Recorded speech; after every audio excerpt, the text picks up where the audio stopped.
We're ready to go. Let's do this. Hello and Ooh. welcome to this episode of Lost Legacy. Last time we had some issues because apparently my mic was not picked up.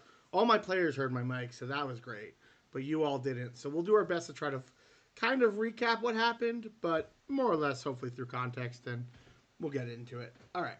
So we'll first do our player introductions, who they're playing, who they are, and then we'll get into a little bit of recap and some other stuff.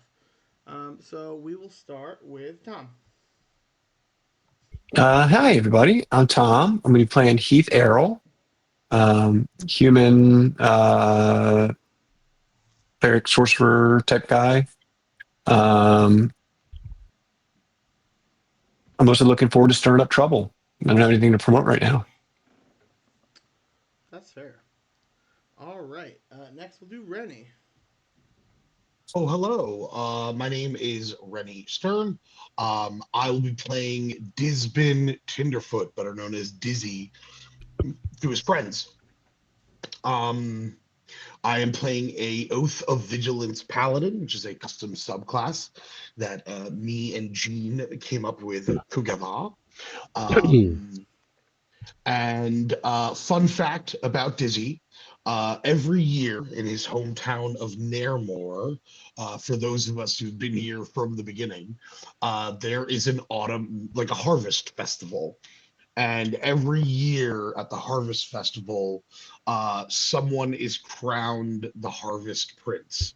And even though he was still living with his goblin parents at the time, one of Dizzy's happiest memories was being crowned the Goblin Prince the same year that he rescued the child from the burning building. It's pretty rad. And then, last but not least, Norm. Hey everybody, I'm Norm. I'll be playing Kellen, aka Kaboom. He is a gnome. He is an artificer.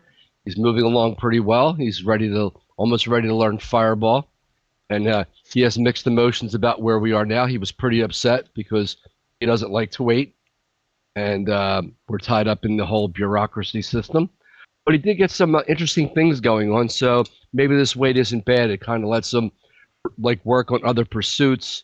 Um, he's found a lot of new stuff he wants to work with. So maybe he's a little bit more excited about this place, but we'll see how it goes. All right.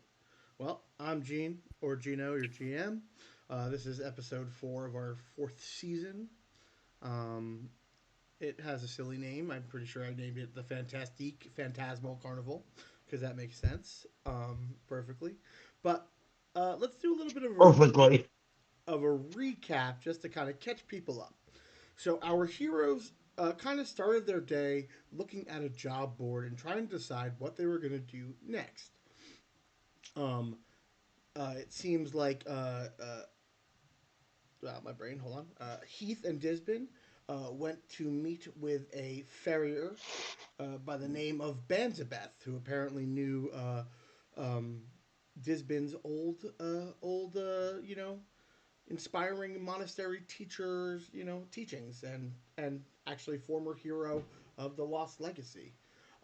There, they met a bit of an aggressive Pegasus named Archondrus, and Heath noticed that underneath an old dusty set of covers was some maybe holy or powerful magical full plate. Um, Banzabest told them about how the menace that Dreadclaw and Spitefeather, the two rocks, which are mating rocks apparently, have been terrorizing the region, and so Banzabeth believes that they're likely having a baby or an amount of children, which could be devastating for you know the skyscape. When you guys kind of went there saying, "Hey, we're considering the job," he kind of said, "I don't think you're enough," but not in a bad way. And you guys informed him that, "Hey, we have a bunch of other friends who are going to also come help." And he's like, "Well, let me know when you're ready." You're trying to figure out how to transport the rock's bodies because you need parts. And apparently, he informed you that the the storm giant, Torun, who kind of keeps this place, in a bit of a weather equilibrium, would definitely, for the price of one of the rocks, be willing to help you transport and harvest supplies, or at least Banzabeth could put a good word into it. And the vibe you got from Banzabeth is that he's pretty solid with his word. Um, Eventually, during that time, uh, um, Kaboom and their new friend, what the fuck is his name? Uh, where I gotta find where I put his name. What's that guy's name? I was looking for that too. I have my notes from last time, but I didn't write his name down. KVR? Kiviar, yes, Kiviar, yeah, Kiviar. Yep. Yep, I got No, it. that's our buddy. Number 17. All right, Kiviar and Kellen approached apparently there was a master artificer who, during the board, was looking for assistance to help with projects. I gotta find out where the fuck I put his stuff. Yes, his name is Master Fatcror Shatterfall. He is a dwarf, and he apparently is backlogged on a bunch of orders, and so he was willing. He kind of tried out Kellen for the day, and also Kiviar. Kiviar was a little less skilled in artifice, but at least could do runecraft and rituals, and so he would pay him a less of a wage. But it seems like Kellen has a secure job for about 20 gold a day if he's willing to work at the forge, and he can either get that in cash or get double the value if he would like to rent out the forge. So that's kind of a deal that they kind of discussed. Also during that time, Odisesh apparently visited the temple of where the frick are you? I have all these notes. Yes, the Tempus Volus Monastery, where he met Father Vent, and apparently found a job where you could go capture lightning, but it is dangerous and it involves being struck by lightning repeatedly. Um, as again, another minor job. And then the last thing that kind of caught you did also notice that there was another job that you haven't investigated, that you had to head over to the Air Ganassi Conclave to seek Elder Nebula Stormgust. Apparently, there was an heirloom stolen by bandit harpies, and then deeply faded, and only on a very good investigation did you notice an old carnival flyer, which stated that a beloved pet was missing. Seek Ishaze the Radiant, who you know is uh, the runner of the carnival or whatever it's called. Ah, yes, the Dejin Carnival of Resplendence.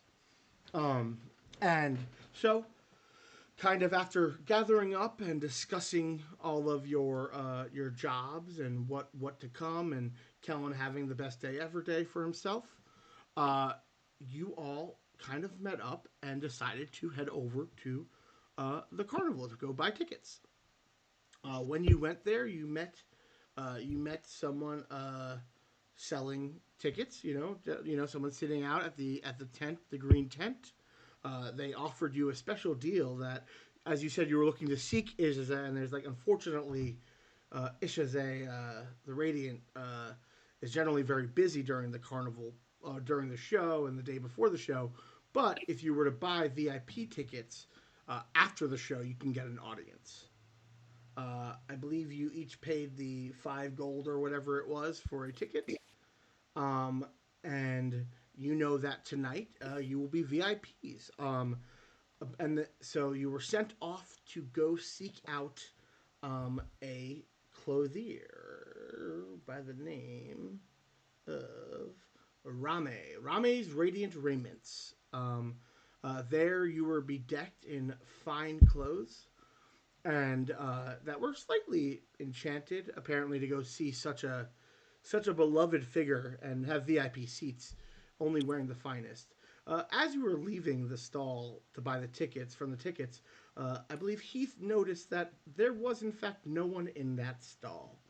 Uh, and it was a little curious um, for no reason whatsoever.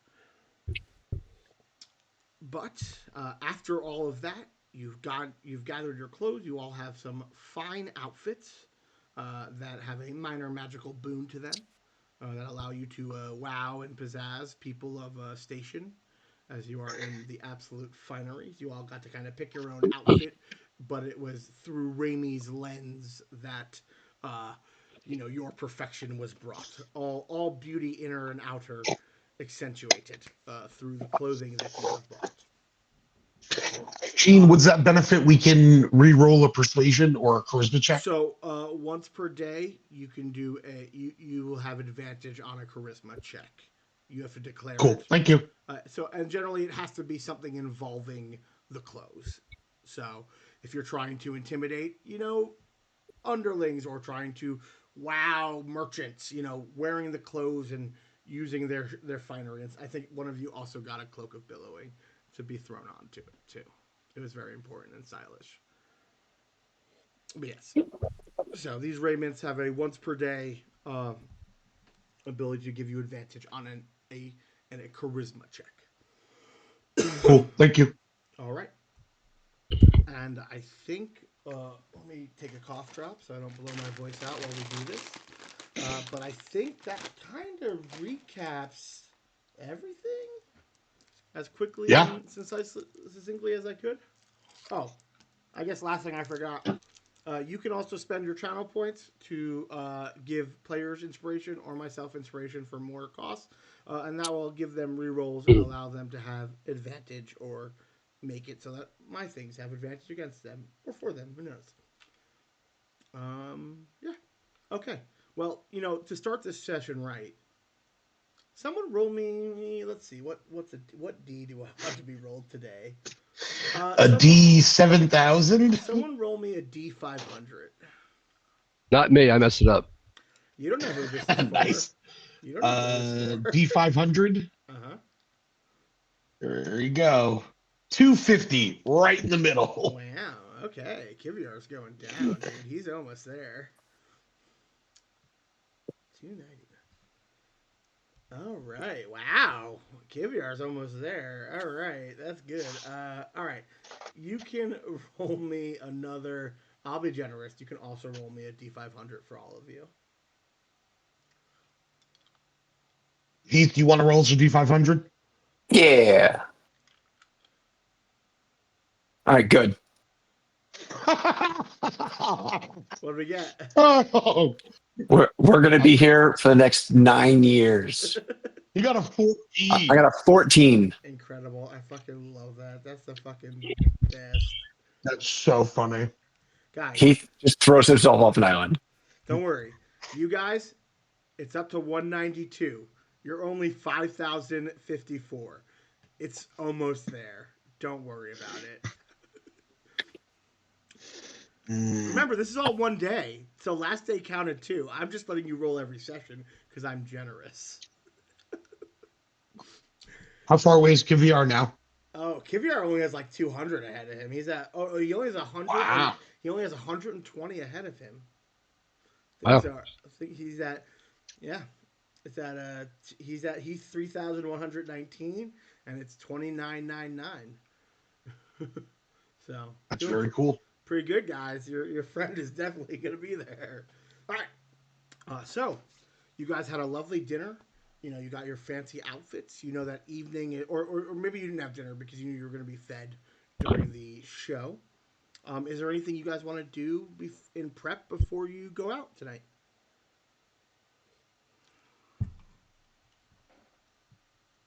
Um, I honestly, I don't think I can. I can't think of anything. Did we want to go? No, we don't want to go shopping yet. We didn't get paid. Um, I think we have possibly done too much go shopping. yeah, no, just a bit. Let's see. Um,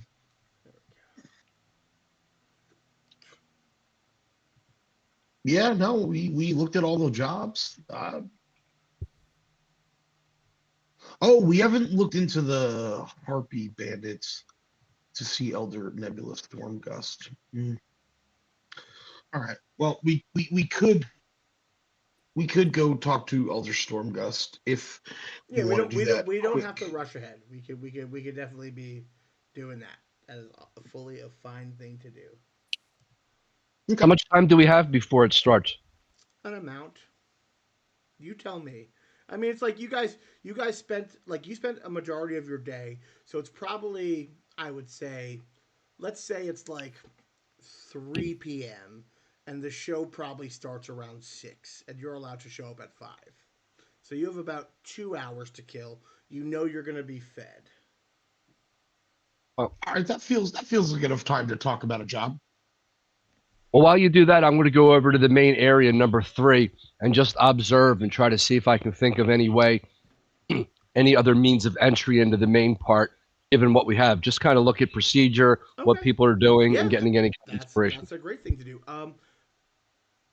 Are you trying to investigate? Are you perceiving? Like, what do you what information are you trying to like watch for patterns, or are you trying to Yeah, yeah? it's more like a surveillance investigation that's kind of right up his alley. So he's going to look for anything that's unusual or any other place that, hey, that looks interesting and maybe we can exploit that. Anything like that. are Or you gonna a lot of be times people, yeah? yeah, guards could even like maybe tip their hand or do something that would kind of like make me see and say, hey, that looks a little bit unusual. Are you using any spells to augment this? Let me see.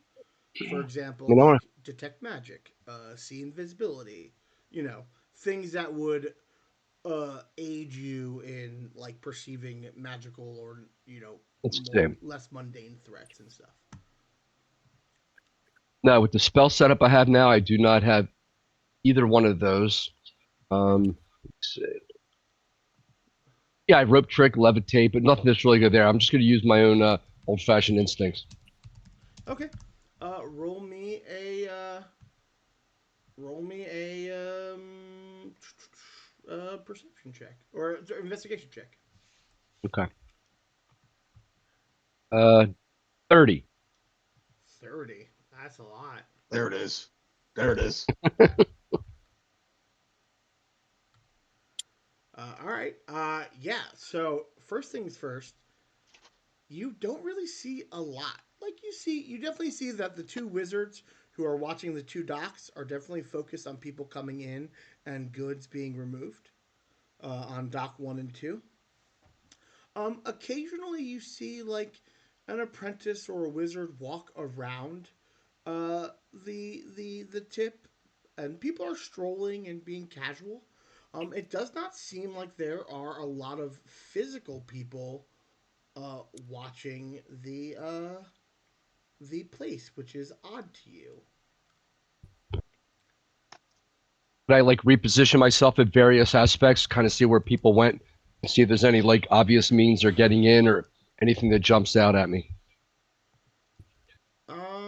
Let's see.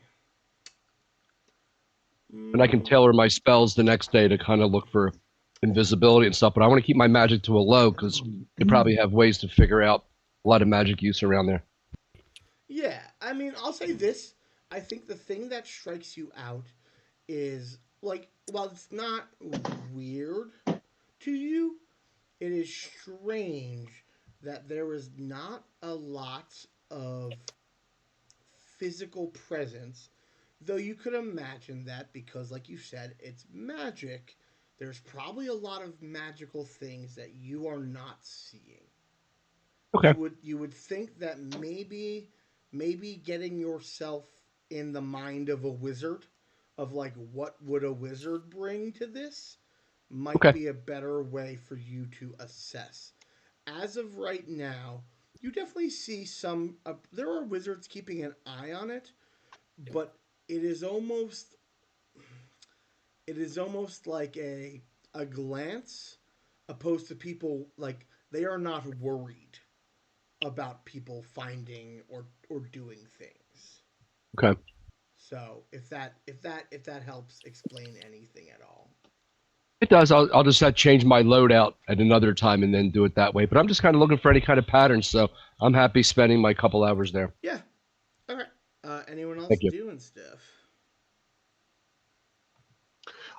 Yeah, Gene, I think I'd like to head to the temple. Okay. Um, I'm sorry, maybe not the temple. Am I wrong?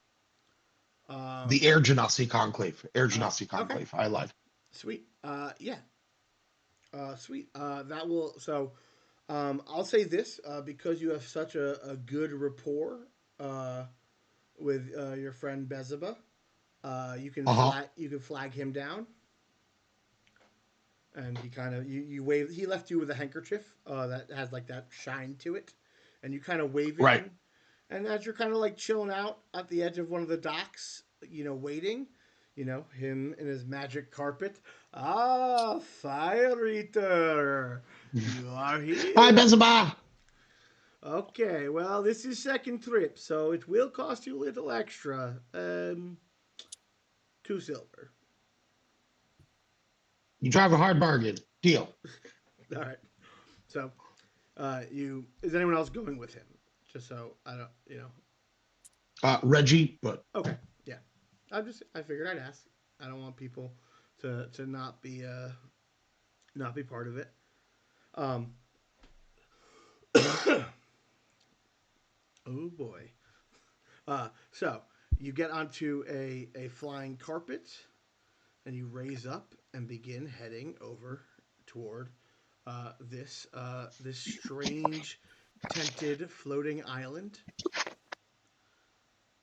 Um, as you kind of you kind of hover over it and you see Ganassi moving here and there, all these blue skinned, cloud haired folks, different tattoos, a bustling society, but definitely very close knit.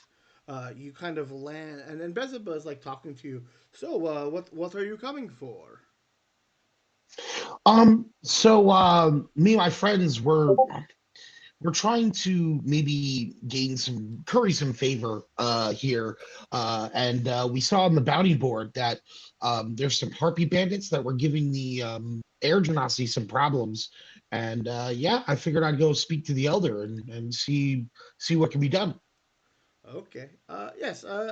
Nebula Elder, the Elder Stormgust. She might be available. I do not know. But here, come.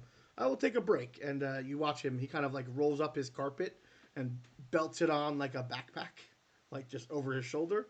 And he kind of escorts you. You see people like waving and saying hi. And he goes, "Look at this one, the Fire Eater." And again, he just seems to be like this, just like gregarious, like just Yeah. everyone in this community just seems to know each other. Like it seems to be one large family. Um, as kids run by, and he kind of like throws a gust of wind toward their way, and they go, oh, and like hop away. You see like two kids on gliders like skim by, and like Wow. yeah, and he and as you make your way, people say hi, and eventually you kind of take this long circular walk as you head up the island all the way to this very large yurt. Coming from the yurt is this like fragrant smell, incenses and also cooked meats, and as you kind of like a smoke kind of wafts out and gusts out, and it's almost like the floor of the yurt is like a cloud itself. But you definitely can feel the hard ground under you, but it kind of has like a low lying like foot fog maybe. And as you make your way in, a hush comes over, and you see these long table, or more like actually not tables, but like people sitting on carpets and like eating like hand food. Definitely like with like little like sitting pillows, small short tables all around some hookahs and other things, and all the way toward the back of this place is like in heavy drapery, different like you see like an old gnarled woman just kind of like sitting calmly watching, wrinkles, smile lines that go all the way up, uh, definitely mischievous eyes, And as you make your way toward it, like the crowd hushes, and as you move past each group, the conversation begins to pick back up. But there's like this like silent hush, and like Beelzebub, says hi. Uh, you stop about 10 feet in front of her, and he does like a deep bow, like bowing fully at the waist, and then kind of like stands back up, and she does like a low nod. um and he goes, uh uh, elder, this is Dizzy the Fire Eater. He seeks your audience. And she nods, and then they start exchanging a language that you don't understand very quickly, very shorthand. You occasionally hear like fire eater, and like the same term they used before, but in like their language. And Okay. then she smiles, and then she kind of waves and like kind of does a shooing motion, and the people start picking up their conversation again, like instead of like eavesdropping. Right. And she goes, "Come, come, boy. What is it you seek?" Oh, it is a pleasure to meet you, Elder. Um, I will bow, and Reggie and me bow in tandem. Uh, um, and wherever she gestures, Jean, I will find a spot to sit. It's like literally like a pillow is brought out for you in front of to Yeah, like sit near her. I will sit crisscross applesauce, and Reggie will kind of sit uh, beside me, but sort of between Yeah. me and the elder. And I will go, Miss, I thank you for welcoming me into your home. Um, I saw me. I came with a group of travelers, and one of your people, by the name of Bumskeet, he guided us through the desert to get here. And I do not know if you know him personally, but um, we got in some trouble. I'm happy to say that Bumskeet is still with us, and he was a stalwart guide. We also saved his cousin, Reggie. What was his name? Bark. Bark, bark. Reggie doesn't remember. Yes, yes, I have heard of your story. Ah, Conrad. Ah, yes, yes, Conrad. My Um, ears, they win, they speak their secrets. I didn't know the wind had secrets. She leans in conspiratorially. It has all the secrets. Words are just wind. And then she backs up slowly. There's a moment where you see Dizzy's eyes kind of dilate and like look out yonder, and then he shakes his head. Right. I guess they would be in the wind. But the reason for my visit, ma'am, is I saw on the bounty board that your people have been harassed by harpies, and I came with a group of people who are good folks, and if we can help in this endeavor, we'd be happy to do so. Yes, there was a powerful device that our people had. It is a sensor used in conjunction with some of our ceremonies and our culturally, ritually, spiritually, and it has been. We have been harassed by a group of bandits, harpies. I do not know their location, but they have harassed people who have ventured outside of the Cumulus Conclave. It would be helpful if brave adventurers could seek them out and return our goods. There would be a fine bounty we could pay. That would be excellent, madam. Well, I don't know about brave adventurers, but we are capable people, and doing the right thing is the right thing to do. Okay. Well, tonight it is late and it is dinner time, and I am tired. how about maybe tomorrow afternoon you come with your folks, or in the next few days. It does. This has been gone a while, and maybe I could see if the winds know any location of in the direction that one could travel. That sounds excellent. Excellent. Your hospitality has been wonderful. I only wish that I brought something to share. Next time I won't come home empty-handed. I promise. You are good, good. Um, She pats you on the head. You are very, very good, kid. Yes, I am. I grew tired, and you could definitely tell she is like yeah. very old, and like even just like you could tell like the animation did take a bit out of her. And Okay. you watch Beelzebub. Oh, oh, elder, elder. Oh, I will take my friend. We will come back another time. And she goes, yes, do that. And you watch like her eyes kind of like slowly droop a little bit, and she kind of like refocuses. Um, you know what I'm gonna do? I'm gonna get up and I'm gonna go. Ma'am, may I take your hand as I leave? She kind of reaches forward.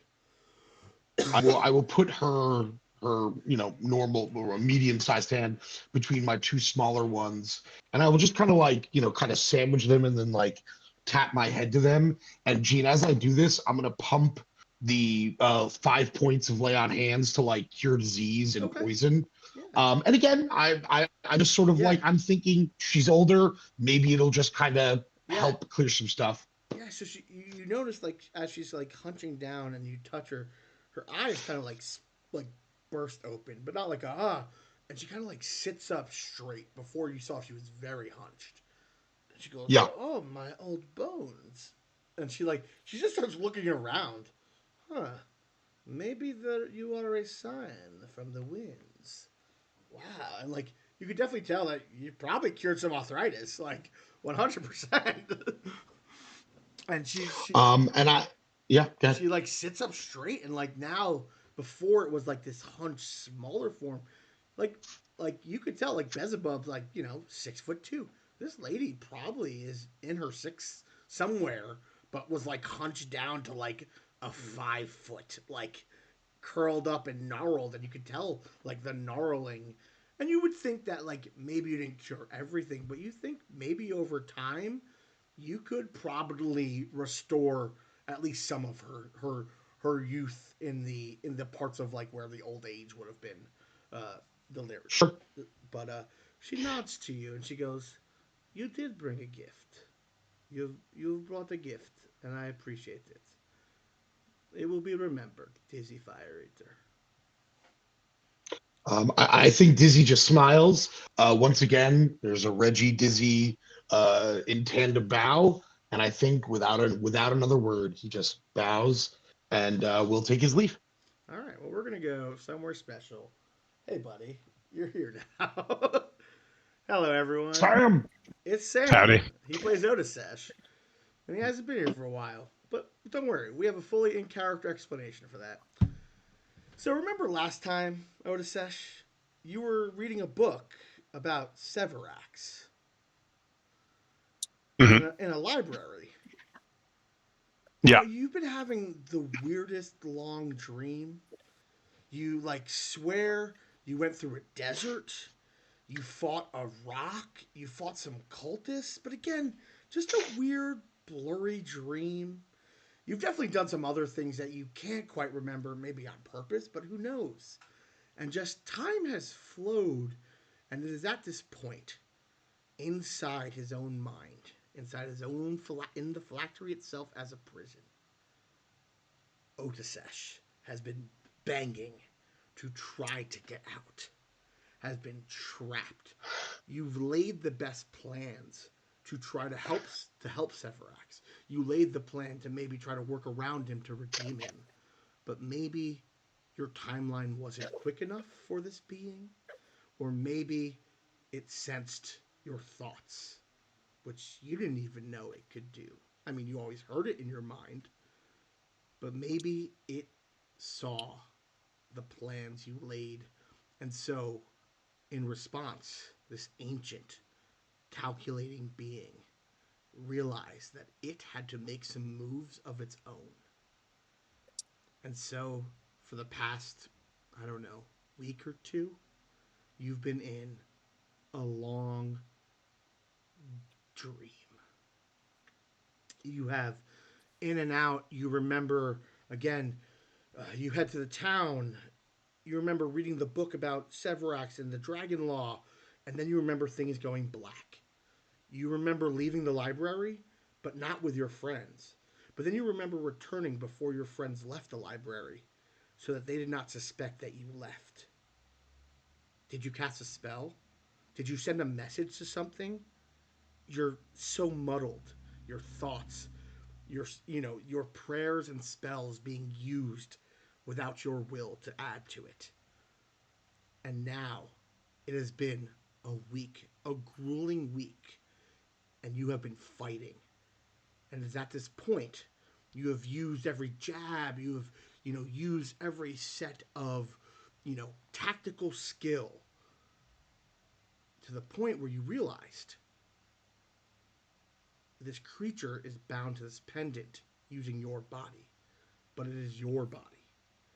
And you have reasserted your faith and your will. And you know that it is getting weaker. It using these abilities, it's controlling you for so long, you believe that it is going to be so utterly weak. This was the last grasp of something cornered and dying. And so it threw everything it had against you. But you're young. You have time. And though this is a place you would never want to be or ever choose to be, you waited your time to watch its patterns, to watch it slowly deteriorate. And uh, you have finally hit a point where you believe that you. Oh, sorry. Don't mind. If it's me, don't mind it. Sorry. I saw messages and I don't have my phone on me, so I worry that people are texting me that I can't see it. Uh, and now you see you are with your friends. You remember the first moment of hope. You remember entering a temple you've never been to, but you recognize the symbols. It was the temples. It was a temple of Tempest Volans, the elemental god of like air, storms, and lightning. You went there to speak to the priest about a job to help your friends get you money or something. You're not quite sure. Again, it was vague. But in that hope, you made a realization that the priest may have noticed something was off with you, may have noticed that you were possessed. And with the amount of effort and will that you could push forward, you gave a signal or you seized control for a second. And that Hmm. second, it seemed like you could break through. The priest you met, Father Vent, um, did his best to attempt to, in that moment, attempted to protect you from evil spirits. But unfortunately, your will is too strong, even if you were to let someone else do it. And you resisted his ability to protect you from evil and good. But that gave you the moment that you realize as it's starting to head toward evening, you're kind of in your tent. You're in a tent, a yurt. You know it's your parties, and with your will kind of focused as a razor's edge, you saw what the father did, and you've been kind of chanting this mantra, to the draconic pantheon, to what you believe, and you have managed to, in this last moment, and well, you have been, you're about to cast the spell, kind of in your own mind to try to free yourself. Tell me what's going on with Otisesh. What does he feel? What is going on in this strange timeline that he has been dealing with? This is is seething with anger and is plotting exactly what he's going to do if he gets only a moment of control back, even only a moment. Like what he feels betrayed. Like he's invested so much in trying to help Severax, and he is not going to let himself be vulnerable again, even if he gets control back for only a moment. All right, I love that. As you all are gathering back at the yurt, you're changing into your fineries. You know, you're about to go to a carnival. You have these VIP tickets, you have these beautiful outfits. And you've been noticing, you know, Odysseus didn't really join you all. He went to Father Vent to go find out a job. But he's kind of been sitting by himself, like staring into like the embers of like the central flame of your yurt. And I'll say, Sam, take it away. Let me know what happens. We're in a yurt, so I assume it's a dirt floor. Yeah, dirt floor, How, little I was, brazier with a fire. yeah. Otis is going to tear the phylactery off his neck, slam it onto the brazier, and take his gauntlets of ogre strength and just start punching it into the brazier and mashing the brazier itself into the ground and just smash and smash and smash pretty uncontrollably. Yeah, and I imagine like acid frothing from your mouth, like Yeah, burn. like full on like rage consumes him. He is trying to destroy this phylactery. Keviar leaps away. This apprentice mage is freaked out. This guy just starts screaming. What do you guys all do? Uh, I think he needs a couple of moments Yeah, to just take boom. that in before he can It's do anything. it's So like like, thunder crashing. These gauntlets indenting the brazier. The the burning coals seem to do little to this device as he's just punching, acid frothing from his mouth, just dripping down, melting holes, pockmarks, both into the metal and into the ground itself. You watch as he keeps punching and embers start flying up and down. You worry that the yurt might catch, and he just keeps hitting and hitting. We're all present for Yeah, this. I've you guys returned. were about to leave for the carnival. All right, so two things happened very quickly. So I kind of just look at Kiviar freaking and mentally command, but I tell Reggie to get him out, right? And unlike most people who might back away from this kind of confrontation, Dizzy has always been one to run towards the fire. So Dizzy's gonna kind of come forward, hands open, right? And I'm gonna like, need you to give me a wisdom save because you're heading toward a yeah, fire. yeah, that's fair. I It's am not. looking at Otisesh, but I do hear you. It's I do not hear at you. disadvantage. It's just I want a wisdom saving throw from you. You got it, buddy.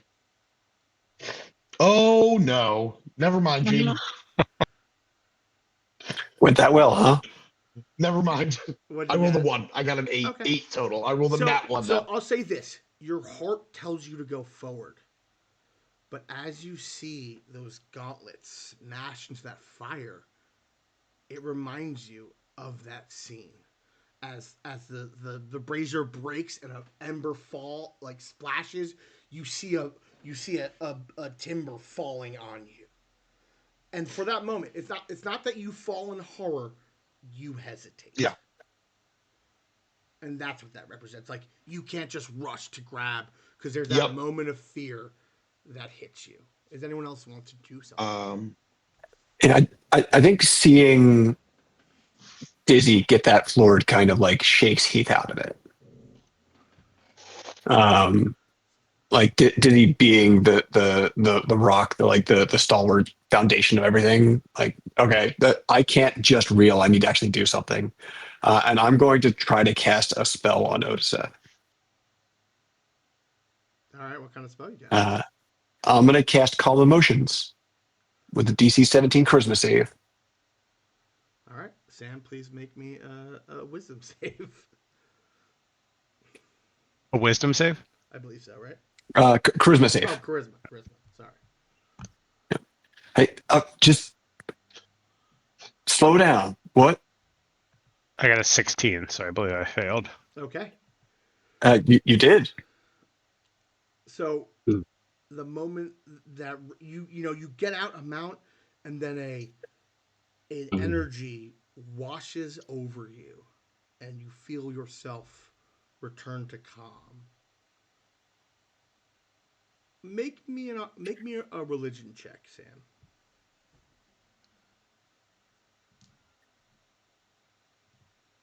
Unnatural 20. Okay. You can definitely tell that the prayer, calm emotions, was cast. Like, it is someone used a mystical, divine effect on you that calmed you. So you know that Mhm. but it did not come from Hmm. you or your phylactery. So, but you have Right. a, so you know that it has happened. You can still feel everything. You just can't get angry and you can't rage right now. So like Okay. you kind of come back to yourself, but again, you also know it's temporary. Right. What's the state of the phylactery after just barfing acid on it and smashing it into the metal thing over and over again? Much like the ring of power, it is ice cold and indestructible, or at least to what your Yeah. means have done. Otis will pull it out of the hole that he has presumably just punched into the ground at this point and just Yeah. sit back and stare at it, sort of sitting in both of his hands. Otesh, talk to What? us. What What's happened? happening? I have been betrayed by my burden,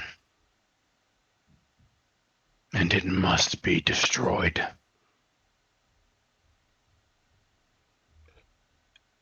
Okay.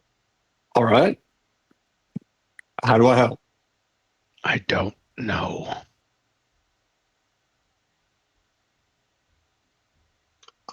I, Otesh, I know I don't know much about what you're going through. I want to help too, but if we just start hitting this thing, things start to hit back generally when you hit them. That's been my experience anyway. I would be happy if it did, but clearly my efforts have led to nothing. Hold up the like clearly complete, like not even scratched thing. Yeah. Yeah, Yeah, Dizzy the only looks thing very broken on it surprised. are like the links when Otis just like ripped it off his own neck. It cannot be allowed to continue its existence. It is too corrupted to be saved and too dangerous to be freed. Okay. Okay. But I am not wise enough to know how it can be unmade. Well, it sounds to me it requires some research. Everyone knows that there are powerful items that can't be destroyed, but I could probably start maybe researching this if we have access to a library. I can definitely work on this, but I really can't guarantee how long it'll take, but maybe I can make some progress. It would be appreciated. Every day in which it remains is a day that it can regain control, attempt to free itself again, attempt to What reassert itself on this plane. what does that look like if it gets free, Otesh?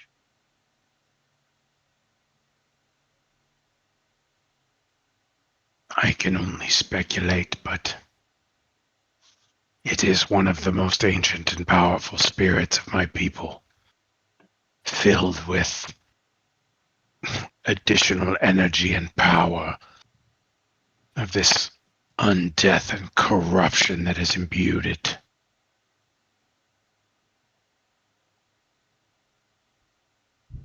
It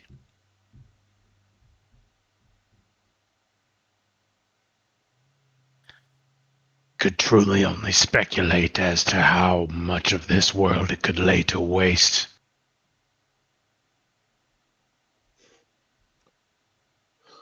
All right. Well, two things come to mind. One, and I'm going to look right at Heath when I say this. We are fortunate enough to know someone who has dealt with the darkness but walks in the light. He may not have all the answers, but he has experience, and that counts for a lot. Two, my order, we do a lot of things. We have many tenants, but the one that is paragon above all others is to seek out corruption and destroy it. I don't. I'll be honest, Odasesh. I would probably do something similar to what you did. I don't have any special knowledge myself, but I know people who do. It would be good to seek them out. I do not wish to put this burden on anyone else for longer than is necessary. I never wished for it to happen in the first place. Otis looks like genuinely sad. Yeah. His head sort of like tilted down. Otisesh, make me an insight check.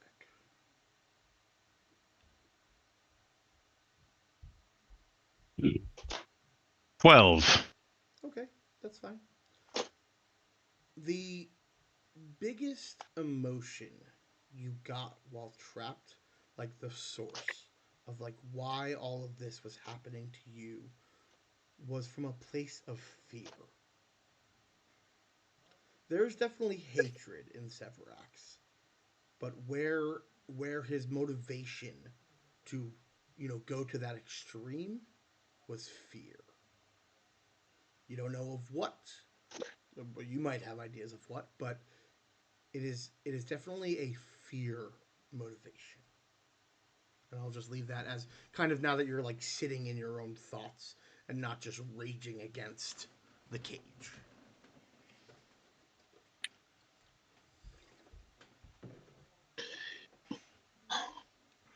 You seem worried that this thing could escape at any time. Are we putting people in danger just by being here?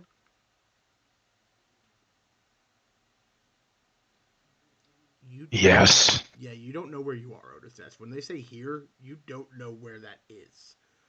I think he also knows Anywhere. what his answer is, though. Yeah. Anywhere I am puts people in danger until this threat is dealt with. Is there But a way? Okay, go ahead. Sorry. I think for at least a time, his powers are exhausted. But it's difficult to say for how long that time will continue. Okay. So we don't know how to destroy it.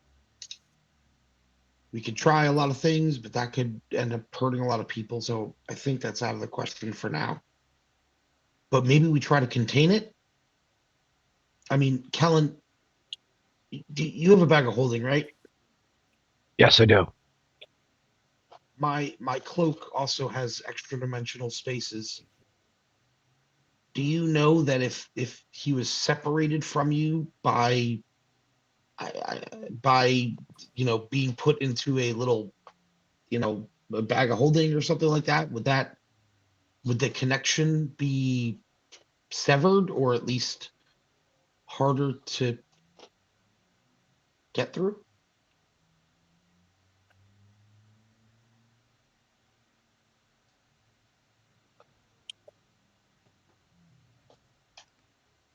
It's a question for me or for Odiseth? Otis, you've I mean, never for been separated from it, so you don't know. I have no idea. Yeah, but what would happen if I took possession of it? Could it do something to me? Certainly could. Either of us. Well, there's an easy answer here. Kellen, why don't you let Otisesh hold on to your bag of holding? And Otisesh, you put that thing inside of a bag of holding and see if the connection feels different.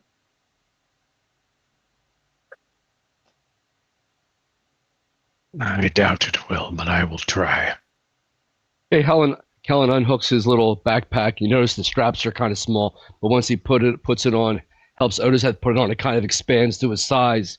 The straps adjust and it kind of fits you perfectly. Otis attempts to place the phylactery in the. You place it right in the bag of holding. And Do I feel any? You all see him put it in there.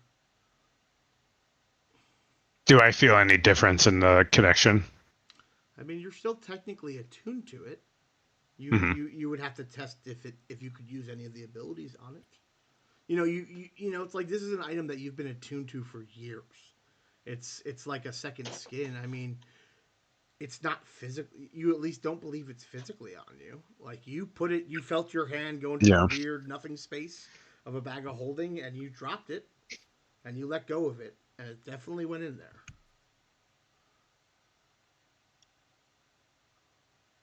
But you also haven't heard Severax speak to you after you broke it. After you broke out of his spell, you've been destroying it. There's no been like calls for aid or fear. Like, it just seems almost, I don't know, suppressed in a sense. It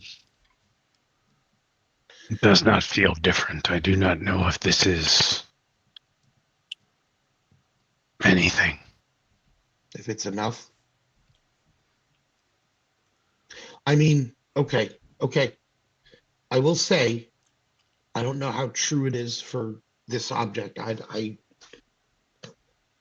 So it has been my experience when I was training in the temple. Some people, when they are corrupted by items, one of the ways that we are taught to break that corruption is to separate them from the item. And I don't mean just, across the room, but like across the city, across the country. If an item is too far away physically, the connection can sever. That's not true, obviously, for all things, but there is something to be said by separating physically from it a great distance. I could try. But even if it worked, whoever was with the bag or the item would be in grave danger. Is it worth risking someone else? Uh, It's I'm not. with you. I think this is a burden you're going to bear until we find a way of building some ramparts. That is my feeling as well. It would not be fair to put this risk on others, particularly the others who are both innocent and not of my kin. It's in this moment, Well, of calm. Otis says, you look down. You are dressed in fineries. So are all your friends. You're not in your armor. People don't have their weapons out. Like, you were smashing that device, the phylactery, because you realized you didn't have your weapon on you. You did have your gauntlets because you kept those, but you look like as you're like having this series, like you kind of look and see that everyone is dressed to the nines, including yourself, Mhm. in an outfit that you don't remember buying. How would Otis interpret the formality and or occasion of the outfit that he is wearing? Like, is it So, appropriate for his kind, or is it just like weird so, ass clothing that is big enough to fit him? so it is it would be. I had everyone actually describe the outfit they got. So think of like you were sold like silks and almost Mediterranean esque clothing. It could be of Indian descent or others, but it was perfectly tailored to you. Like the person who fitted you and the perfect to judge your style with a deep insight could tell exactly what you would have worn. So yours might be a little more practical, so more like almost like maybe kimono esque or something that's more like a military cut. But stylistically, it's not something Otis would look at and be like, "I have no idea what this is." Like he's not thinking he's like wearing like a tablecloth. Like No, he looks no. at it and He's like he this. can interpret it This is correctly as you're like like this nice is clothing. this, Okay. and I'll say for you specifically, Otisesh, this is like clothing that like someone on court would wear to impress the empress. Like you're like, oh, this is like you're like someone spent like 25 gold on this outfit. Mhm. Like serious Got it. monies.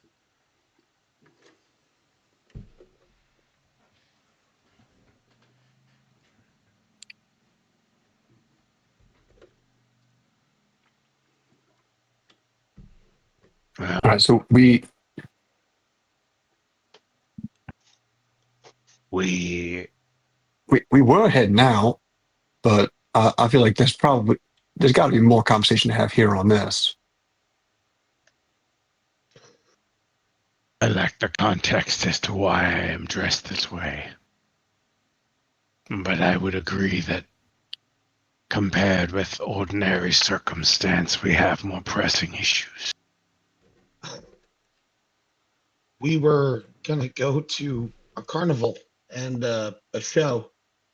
Maybe not a carnival, a circus and a show.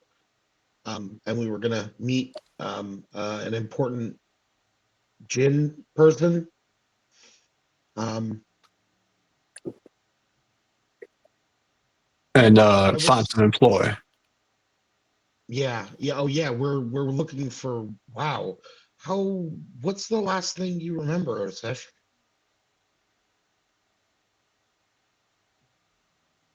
What was the last thing I remember, Gene? You remember the clearest memory you have is you remember opening the book of like law and treaties written by Mm-hmm. Severax, and then you remember everything going black, and then you have like flitting images of you leaving the library, then you coming back, leaving with your companions. You remember being on some sort of like weird skiff across a desert. You fought some cultists. Like things just jumble kind of after that. You remember getting the shirt, like I have fleeting, dreamlike memories, but the last clear thing was in the private section of the library, attempting to obtain information onto Severax's history so that I might purify him. You don't remember buying these nice outfits we're wearing? I have not the slightest idea why we are dressed this way outside of the context given to me just now. Oh, well, I thank the other person for buying the outfits, but thank you. If you want your money back, I'll give you your money back. This was your treat. Well, his treat. This is really weird. Funny. I am more concerned with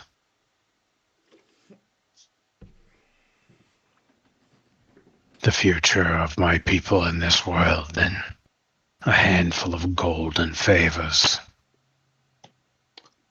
Yeah, but how do we know if somehow you lose control again and there's somebody else controlling you? Is it going to be a problem? I will not offer to buy you fine clothing again. Yeah, but that doesn't really solve the problem. No. Schedule Like fancy dinners every week or so. that is a good point, Kellen. Maybe there is something we can do so that we can tell the difference.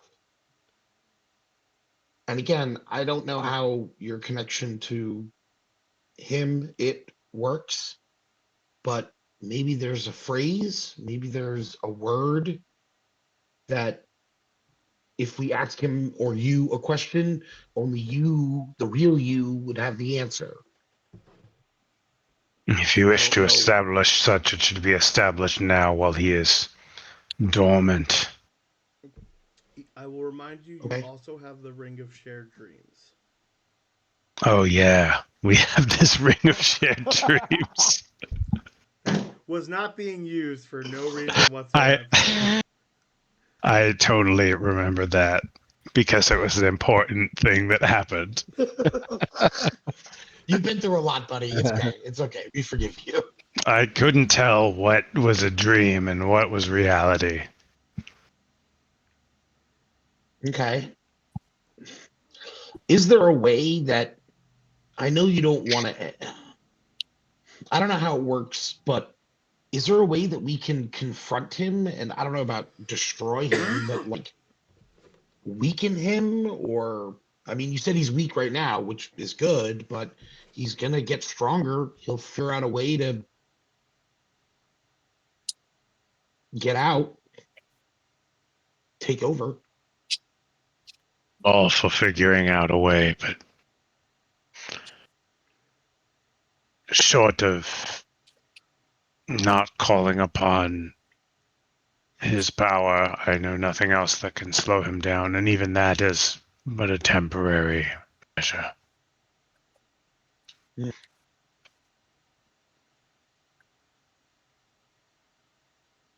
Well, I don't know the process and how he takes you over, but if you stay near me, you're safer. And I do think we should try to establish something. I don't know how deeply Severax can dig into your memories, but I think we should try at least. What's a good question to ask you, Osesh? I mean, does Severax know your family? Does he know your favorite foods? I don't know the right thing to ask. We have been together for quite a long time. We have to pick something that's going on right now that he We, wouldn't know about. or something that one of you would know that I would not and have not heard before, that you can tell me now through these rings of shared dreaming, which we totally remembered the whole time. Yes, very good.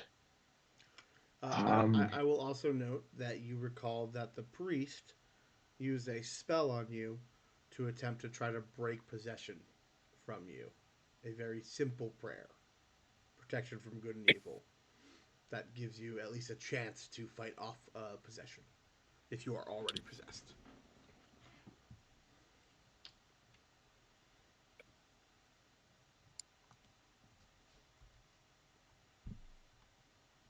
Well, as far as code phrasing, I think it would be best if it came from one of you, something he could not possibly know because I do not know it.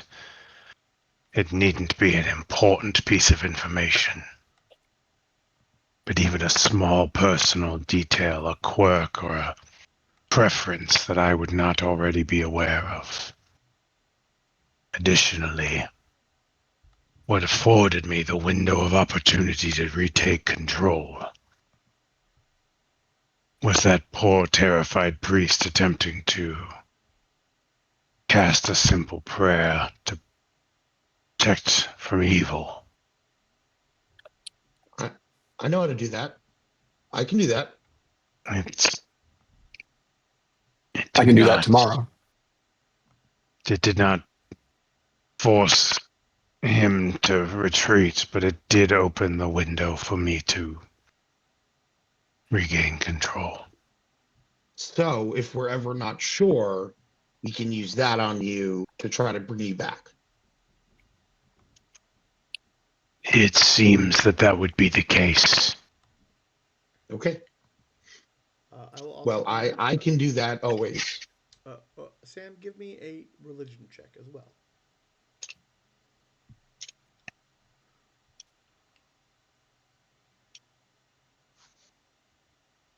19. So, kind of dealing with what you deal with being a death cleric, you would imagine that because it's a spirit or whatever in possessing you, that it would count as undead. So things that could infect undead that wouldn't normally affect you would also be a way that might be able to like if someone were to turn undead you while you were possessed, you think it would have an effect, you know? Like remember Hmm. that priest sense the undeath on you? You kind of like start putting pieces together that you feel that like things that could affect undeath or like in a negative manner, like a turn undead or something, might also affect it. Everax, in his hubris, became an undead, infused creature. It is possible that things that would impact that creature would impact him, but not me. I I have ways of seeing the undead. I but I don't know the difference between. Well, no, I've seen what you look like norm. Okay. Okay. Dizzy like takes a moment, takes a breath as you see him trying to like work something out. And as he takes a breath, there will be kind of like a breeze picks up around him. And Gene, I'm gonna open my eyes with divine sense. Okay. Uh, everyone looks fine, but it looks like Odysseus's right pouch emanates undeath, not the bag of holding. Odyssesh, what's in that bag? And I point to the pouch in question. Yeah, there's just What's one of your belt pouches. that one? What do you What have what, there? what is normally in there, like Yeah, I coins or something? maybe coins or spell components. You know, like minor like ashes or something. I don't know. Nothing of import. Some bark from an ancient oak tree, ground up I bone don't. powder, other reagents. I As Otis says that, he'll reach down and start opening. With a with a chill down your spine, your fingers graze a familiar pendant. Ah, for fuck's sake. He'll pull the phylactery out.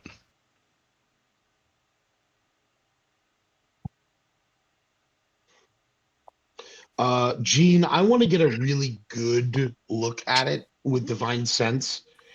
Do again, I didn't see Otisesh when he was quote unquote possessed, so I don't have like anything to. Do I think that if he were to So be possessed by it, there would be a brighter spot of this undeath so about as you him? kind of like take a deep breath, the first thing Yeah. that you see is that fog that often emanates from Otisesh when that strange shadow dragon maw flows out of him when he uses his spirit guardians. And then you realize that maw connects to a neck, that connects to a draconic body, that connects to draconic wings, and kind of like the beating heart of this giant ancient dragon, this shadow, this kind of ephemeral with these pinpoint red eyes, but they're so dim. And then with like a sneeze of like just like this overwhelming like sulfur, it all just kind of blows away like it never was. But you think you have the Uh, scent. Gene, the phylactery, was that where its heart should be? Correct.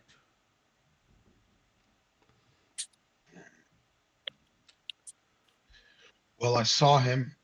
I smelt him. I think I know his presence if I see it again. I can periodically check you, Otisesh. I can check it, I guess, but that's just if anything, an early warning system. Indeed, we need to find someone or some information that might help us unravel an artifact such as this. Until then, all we have are contingency plans.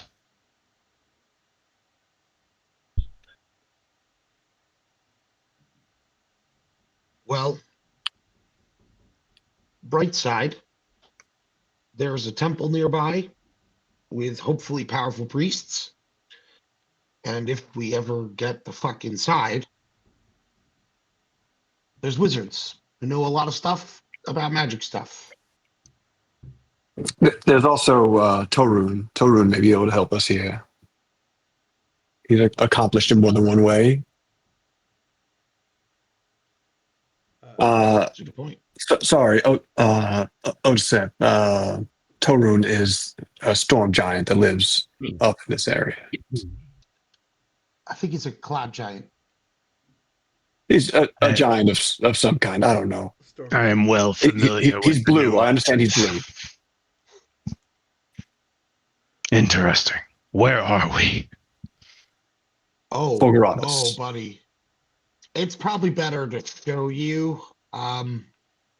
You're not afraid of heights, right? At that moment, you hear a knocking on the flap tent. Is it safe to come in there? Kiviar, Define it's safe. okay, man. It's okay. Okay.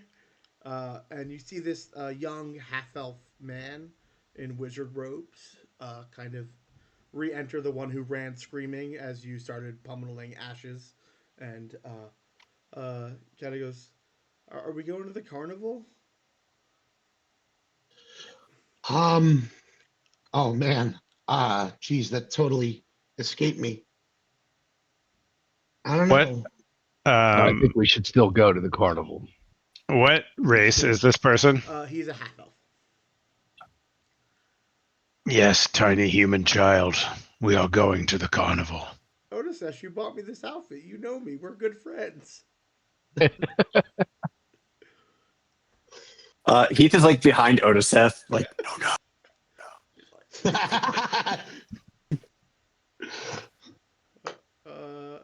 Otis just pats him on the head. Yeah, that checks out. He nods like that's how you used to treat him. All right.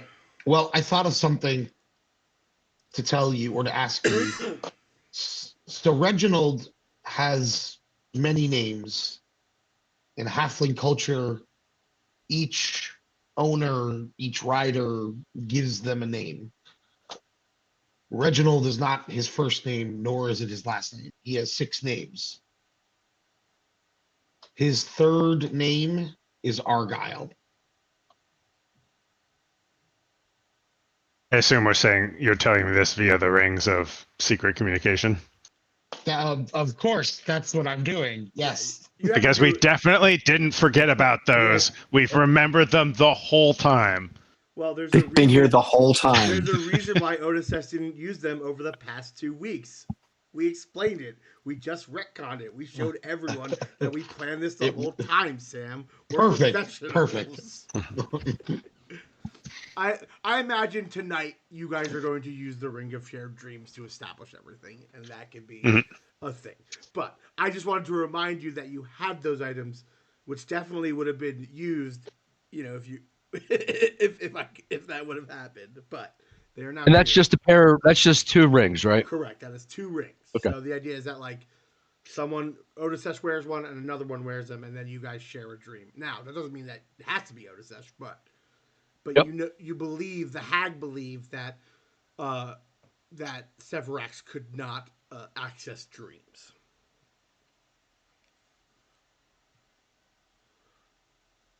So, all right, yeah. All right. Well, I suppose we're going to have to add this to the to-do list. But for tonight, a carnival. So, A carnival. Otisesh, as the tent flaps open, you are high in the sky. You are on floating cities that raise above the cloud line. Through the center, if you go to your Roll20 map, you can get a picture of this place. You see a jagged crystal that looks like the tip of a lightning bolt that surges, and as you look over the edge, all the way down deep past the cloud line, you are at Fulguratus, the tip of Fulguratus, on the cumulative conclave. to you guys are kind of camping over here. If you look at the map, Hmm. this is where your tent city is. This is the southern market, northern market. This is the dock you came up on. Let me pull up my notes. Here we go. So this is the Temple Volans that you visited over here.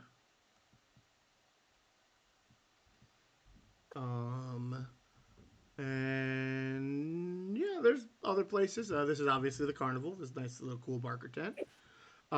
There's a small town which you have not got to. Well, they've explored, but you have not personally. This is where the yurt of where the Air Ganassi was that they visited, which yeah, I put labeled. But you guys begin. Yeah, you are just. You see people gliding around, flying on carpets. People in like kind of like Avatar-esque gliders. A bunch of like Air Ganassi. Um, you see a lot of Goliaths kind of moving around with different runes on them.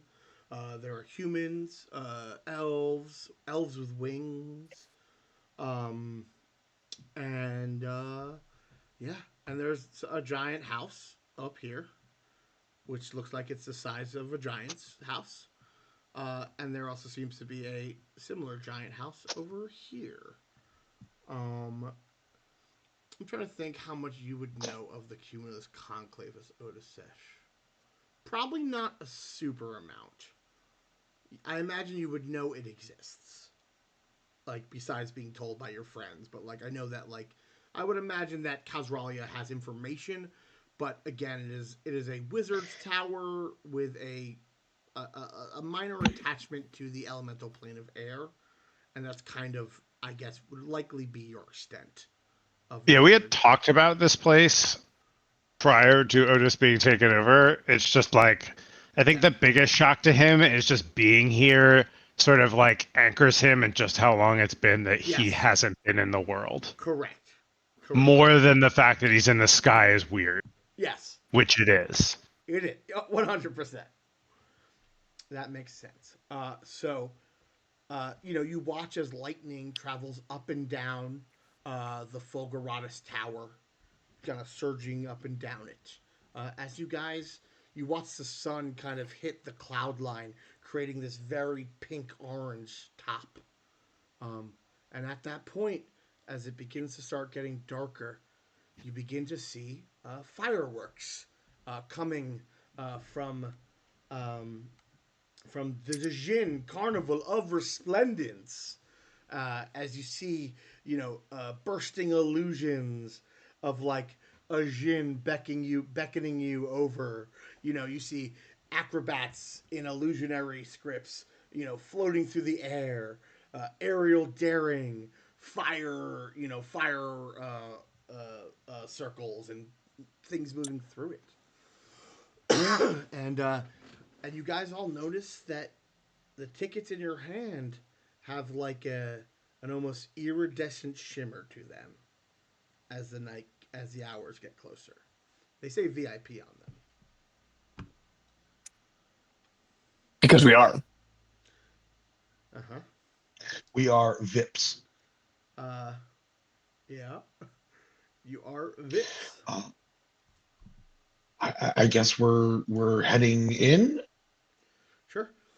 You see a line of people waiting at the green tent because again it opens at 5 p.m. for you all and the show starts at 6. Mm. So as you kind of make your way, there are two jugglers who are juggling knives back and forth across the bridge, like where you would pass under. And they go, show only those of the greatest um, opinions and those who like to really spend the money. Oh yes, the VIPs are only welcome here. As they keep juggling these knives. as you guys kind of approach, and everyone else is kind of waiting to buy tickets. It looks like. I guess I have an opportunity to get my backpack back because that's where all my shit is in case something happens.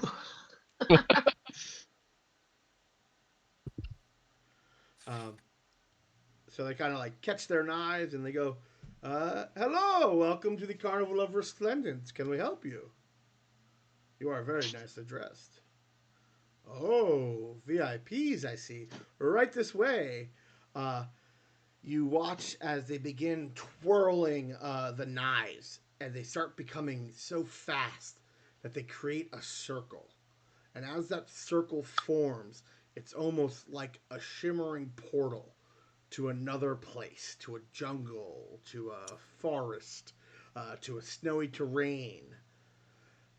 Uh, and then they kind of, as they catch them all, the bridge is revealed. Please, right this way. I applaud. Yeah. And you guys Um, make your way across the bridge, and everyone's kind of like looking over, seeing what you guys are doing. You definitely got a lot of jealousy happening. You definitely see some kids are like, "Oh my gosh, they're getting in early. I want to." As you make your way up to the second bridge, you notice there's a large tower. Inside it is a wizard wearing a symbol on their chest that you've seen before. And you notice that there was a suit of armor that kind of has like electricity and energy flowing through it to make its floating body just at the top of the tower. And you've kind of seen these at all the towers. Um, just guards chilling out. And as you head over, there is one more stall where you see that there are like souvenirs for like, obviously this is the stall for like on the way out where you would buy your souvenirs and like whatever gifts and fun things. You see, Mhm. a lovely humanoid person. They have strange eyes. Yes, you had a question. Sorry. They have like no, no, no, no. okay, strange like sunburst eyes. Uh, and you notice that their hair kind of flows like fire. Uh, and she looks at you. Ah, the VIPs. I heard we had a special group coming today. Ishize hopes you enjoy the show, and she is very excited to speak to you.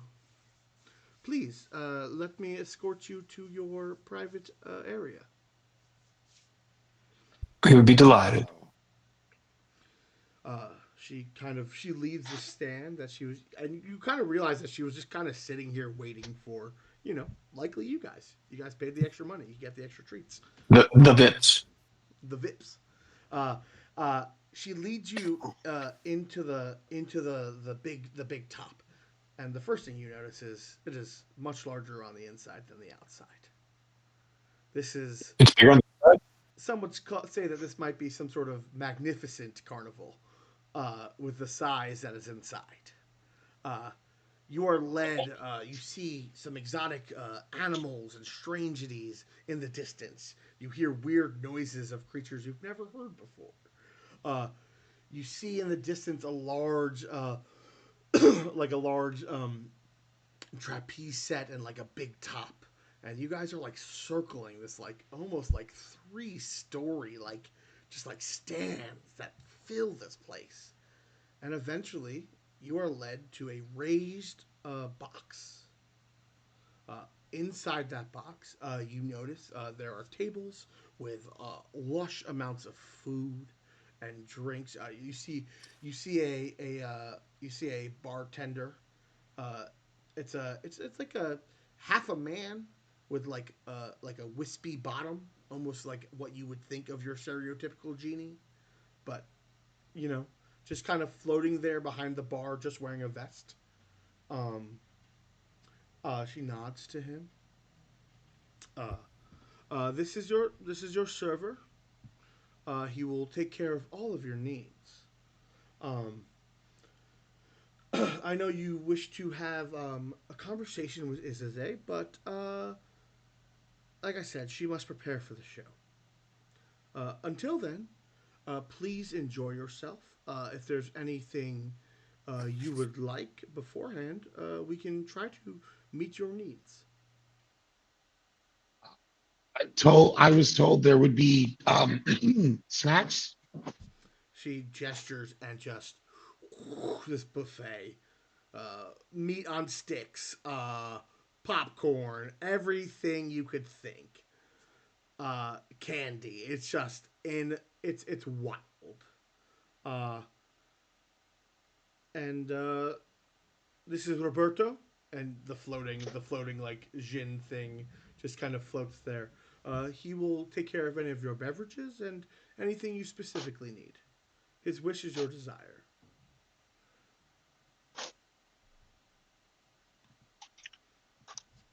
Thank you. Of I think we're course. good to go. Uh, and if you need anything that he cannot help you with, my name is Ashling, and I will be more than happy to help you. Gene, can I insight the Ishise is like just getting ready for the carnival side of things? Sure. Because I feel like part of the sales pitch on the VIP package was also you get to hang out with this person. You do. Yeah, yeah. Make it insight. Yeah. So 16. Okay. Yeah. You definitely don't think that Ishizay is busy at all. I mean, maybe.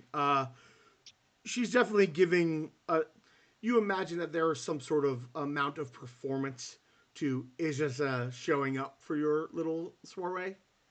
Okay. That more than like she's lying to you on purpose. You're guessing that this is part of like the hustle and bustle. Like, hey, you guys get The theatrics. yep, you get wined and dined, and you're kind of get the feeling that maybe like as part of the big show when Ishise like starts introducing things that maybe there might be something aimed at you guys for being such good patrons, and then that's when they will join you.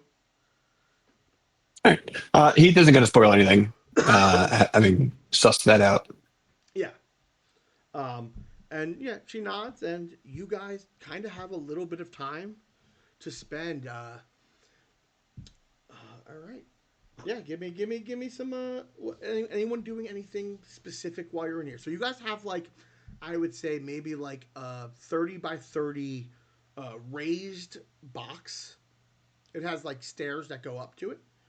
You have a bunch of couches, places to lounge. You have very good sights on seeing both up, where you can see like the different like looks like there are some trapeze sets and different acrobatics things.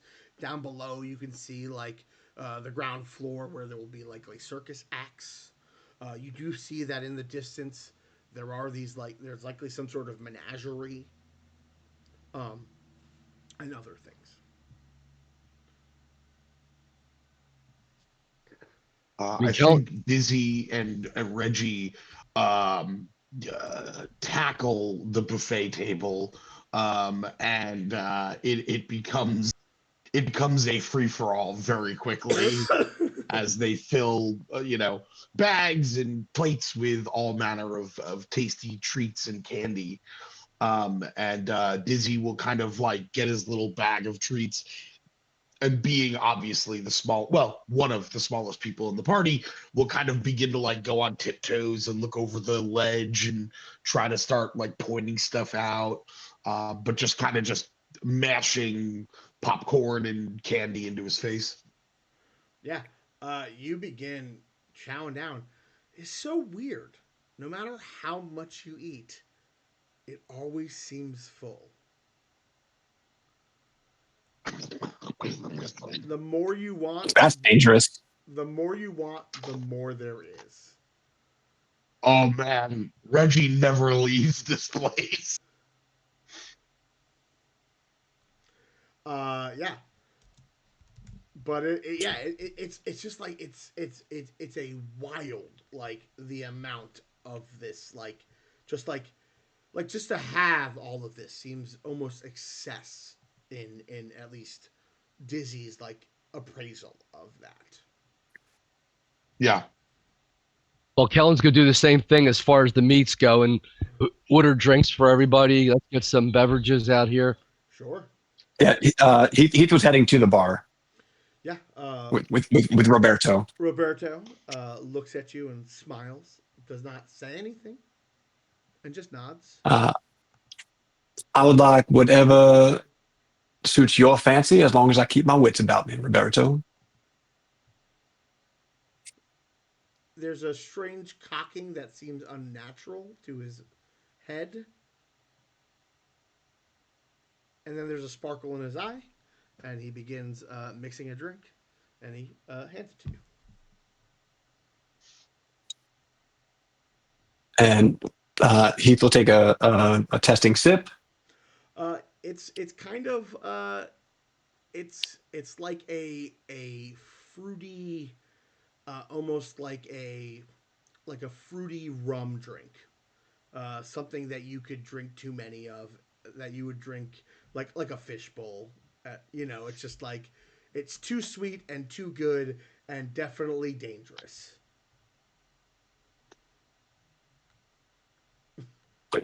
Delightful. Thank you, my friend. He smiles at you, but there are no words exchanged. Um,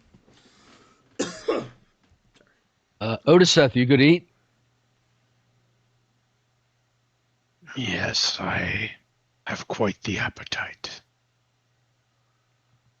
yeah, there are strange and exotic foods, and also foods that some of you might um, might find, in your own home culture. So same thing for any one of you. If there's a food that you think your character would specifically miss from home or want, it is there. I go for some good pie. It seems like what you desire is available. I don't know how they got my mom's honey biscuit recipe, but these are amazing. There are meats here that do not belong in the sky. I'll look over at Disbin. You think, not for nothing, you think this food's real? I don't know. Does it Kind of matter? weird. Yeah, actually, I think it does. I look at Reggie. Reggie's just made a mess. It's Just a just. mess, and also just already passed out. Just Yeah. it's Anything I just unusual look at about? you and I just kind of shrug. Is there anything unusual about the food? I mean, everything that's here just seems kind of it's too convenient. perfect. Yeah. It's what so it's not even like, hey, I remember, like, oh, I know my mom's favorite recipe. It almost tastes like a memory of your favorite meal. It's what you would desire. Like, it's something you want.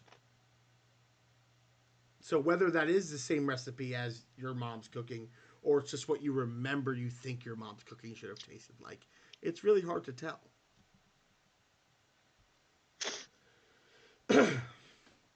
uh, as you guys have spent a little bit of time drinking, eating, you watch people begin to start filling in the seats, and the crowd rising. There's murmurings and gasping, and people are excited. Lights going all over, um, and sorry, my throat hurts a little bit. I'm gonna have Gene, this. do you want to take a quick Yeah, break? yeah. I need to drink some water, so we'll do that. So why don't we? Thank you. I was about to be like, yeah, why don't we take a break? So why don't we take a 15-minute break, and we will come back at 9:25. That's a good call. All right, Sounds good, bud. Okay, okay. Roger Sounds that. good.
All right, and we are back.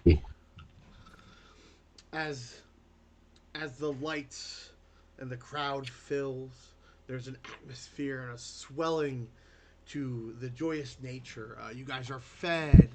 There are hookahs provided on some of the small tables. Roberto never speaks, but he is at your beck and call. Uh, Everyone kind of settles down, and the lights go out. Boom, spotlight. Boom, spotlight. Begins swirling around in a rotating fashion until eventually it centers down.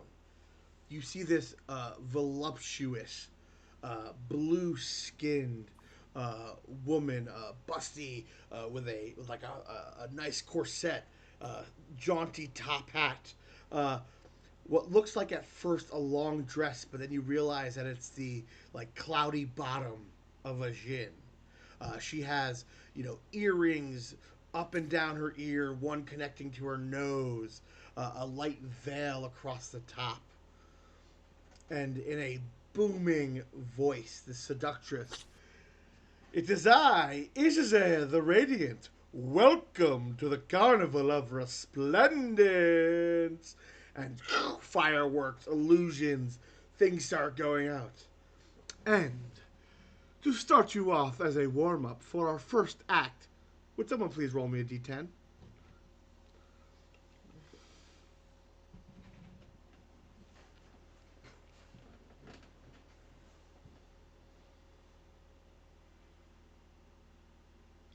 You're muted, Norm. What'd you say? 4. 4. 4. Ah, welcome the entertaining, the momentous mime, Joppy Velvet Mask. And you see this black and white painted mime kind of pull themselves onto stage out of nowhere.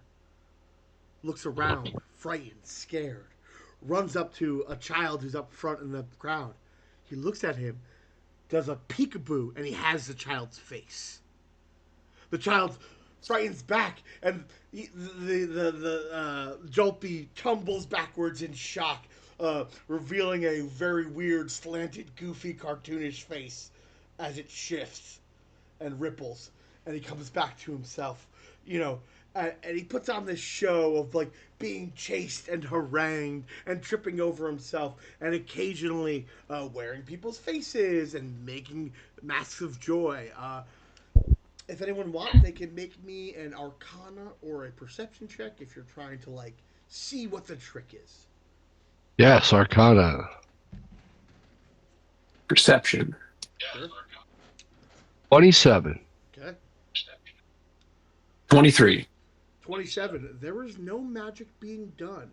Heath, you watch as this creature's face ripples and his body physically changes when he does these tricks.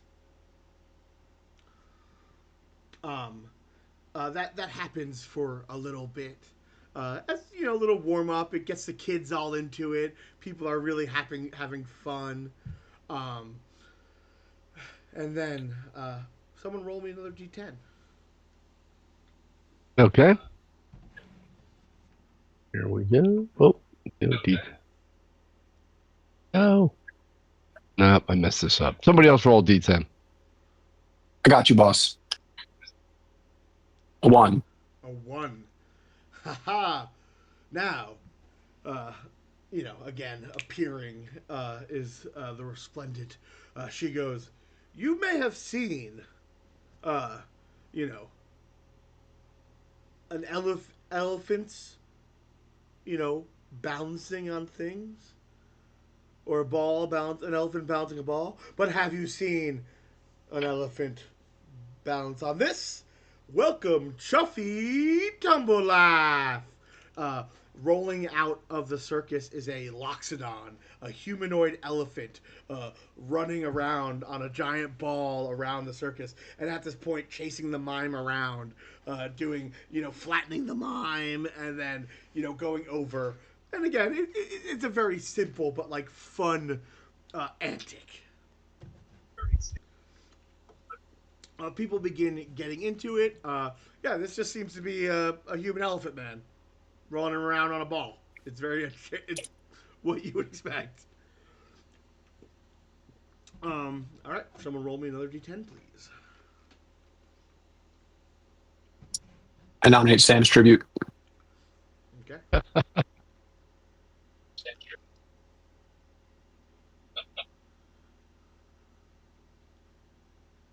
9.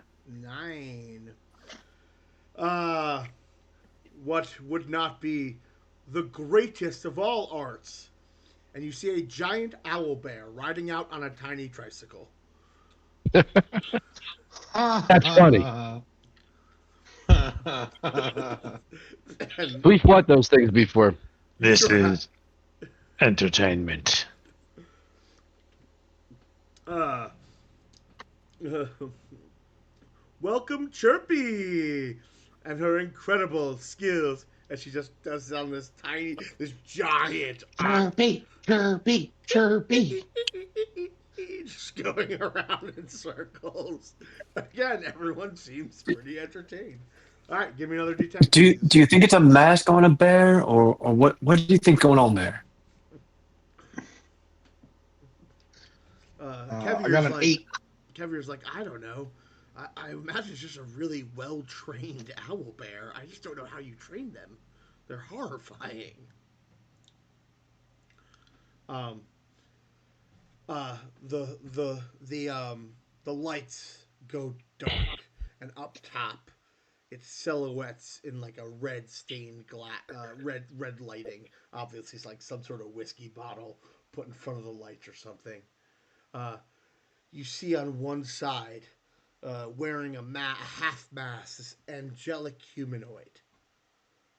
Across the tall trapeze side. On the other side, a tiefling, devil tail, also masked to accentuate their devil features. Uh, they're this Asimar and Tiefling trapeze group. They begin to dance across the various ropes. They're set up in a spider web, in a web-like fashion. They're like casting spells and different precipitations and different abilities to make it look like they're fighting back and forth. Though the eagle eye performers, you see a single pair, one Asimar, one Tiefling, steal away from the battle at various moments, falling deeply in love. At the end of the performance, the pair jumps off the ropes together, and as their families could not accept their love. So you get Romeo and Juliet, but in Mhm. trapeze form. And Dizzy everyone, wipes a tear from his eye. yeah, very well done. All of this, incredible. All right, give me another d10, please. I'll do one.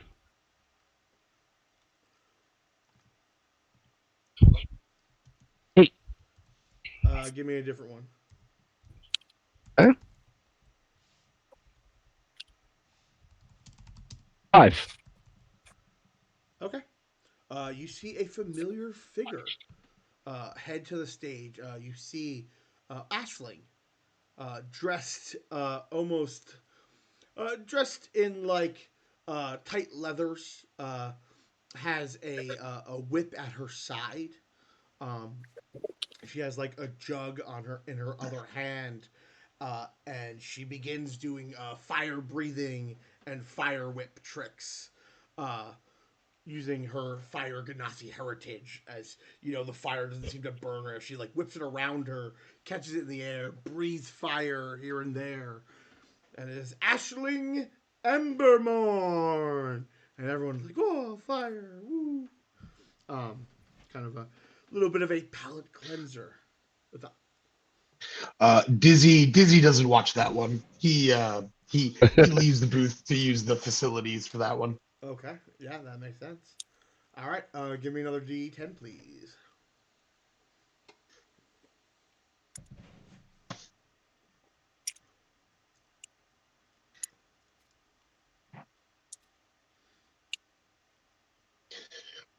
9. Nope. Give me another one. 1, Ooh. Nope. Give me another one. It already happened. 2, Perfect. So this seems to be the middle act. So like you guys have gone through a few acts, and it seems to be you can tell this is like a crescendo, where Heath, you get the idea that this act is going to happen, and then there will be a few more acts, but likely this is where uh, Ishize will join you as like got the show started. Um, and so Ishize takes the stage.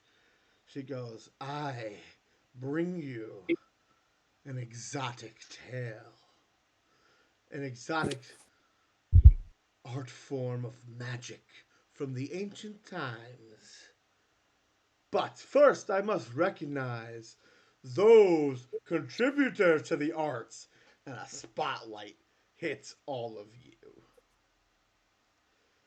And everyone, and who are these people? Well, why, they need no introduction, but an introduction they will get." And she kind of like flicks her hands, and you watch. Uh, you watch. You know, out of like a burning shadow, a hero steps forward, and as it comes into focus, it is Disbin. You watch as from a lab of circuit of like components and parts and magical arcane like accoutrements flashes and appears and then comes into Kellen's silhouette. Uh, uh, you see standing kind of at a pulpit, talking to people, but a dark shadow kind of behind their head. And as the shadow clears, he steps forward. And then you see a man. You see the hills and rolling the Colosseum of a dragonborn standing forward, uh, a famous dragonborn.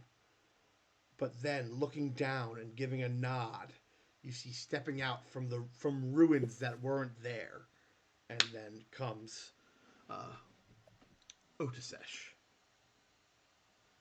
These, and then you see a young man tucked a candlelight from his background, library books, and you see Keviar reaching out with an ancient tome. Technically, I he's a was going to be VIP. real sad if KBR wasn't in there. I'm like, wait a second, I have to give Keviar his moment because technically he's a VIP. Um, and he goes, these very these VIPs, those who truly want to know the arts, they they are here tonight, and they are here for the show, and I want everyone to give them a big hand, and everyone begins cheering. Now, yeah, and everyone seems very happy. So, let me show you the ancient arts, and he kind of shifts. She shifts her hands. Wind swirls around, and you watch as from below you see a bunch of like clowns, but they're kind of like dressed like almost nymphish and like treantish. So a lot of like leaves and flowers in their masks and like almost like Peter Pan outfits, and they're kind of like concentrating. And you watch as balls of water begin to like float up and down of like where the trapeze section is.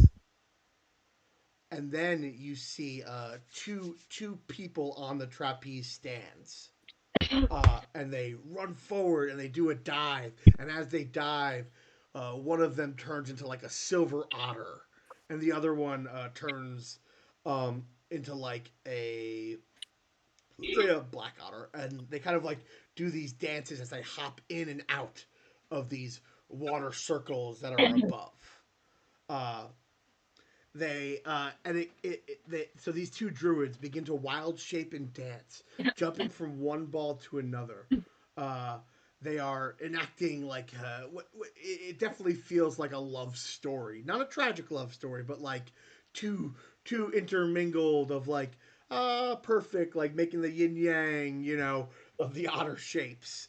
Um, and as the water at the end, as the waters drop and they kind of become these birds like hovering down the water as the bubbles pop, they fall into snowflakes, and these two druids land as like graceful swans.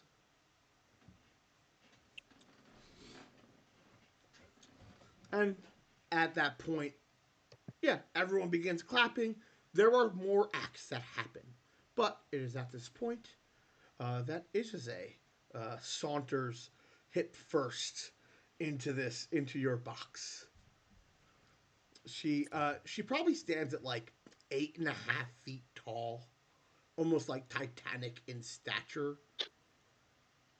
But as she approaches your stand and gets into the same room, you watch as her like proportions kind of sink to around an average for like, obviously you have very short people in here, but like more like Heath's height, because I know Odysseus is pretty tall. So like kind of shrinks down to like a reasonable height. So, hello, Disbin, yes? Yeah, yes, ma'am. I'm just been this. Hello. Heath, yes? That's me. Well, it's his pleasure. Kelly, and I will say your long name, but I am going to choose not to out of respect. Great show. I'm really enjoying it. Thank you very much. Uh, Otasesh Yes. and Caviar. Oh, yeah. Um, well, welcome. Thank you for coming to my show. You all look incredible. Your outfits are magnificent. Thank you. Um, your Thank you your kindly. outfit's very nice. Oh, she goes. Oh, you're going to you're going to make an old maid blush. So kind.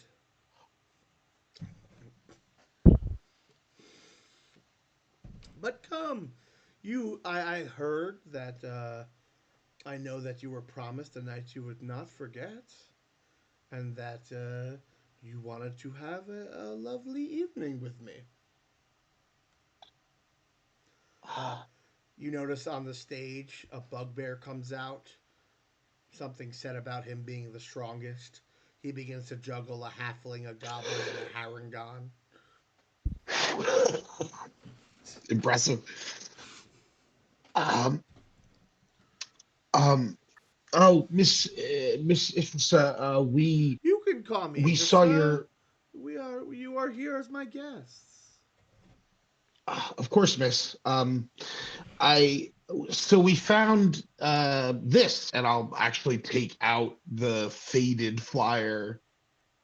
It says that you a pet of yours went missing, and I we wanted to ask about it. Oh, this is my pet Reggie, by the way, and Oh, Reggie just I could tell he is such a good boy. And registers out. Yes, it was long ago. Maybe 150 years ago, my pet went missing. uh, oh, um, I don't mean to be rude, but do your pets normally live that long?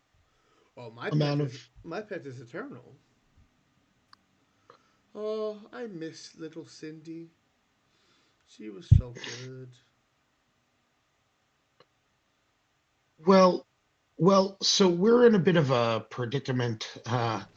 Oh, we are trying to get in with the wizards and get an audience with the council, and Oh, it's they a lot. take forever to solve any problem.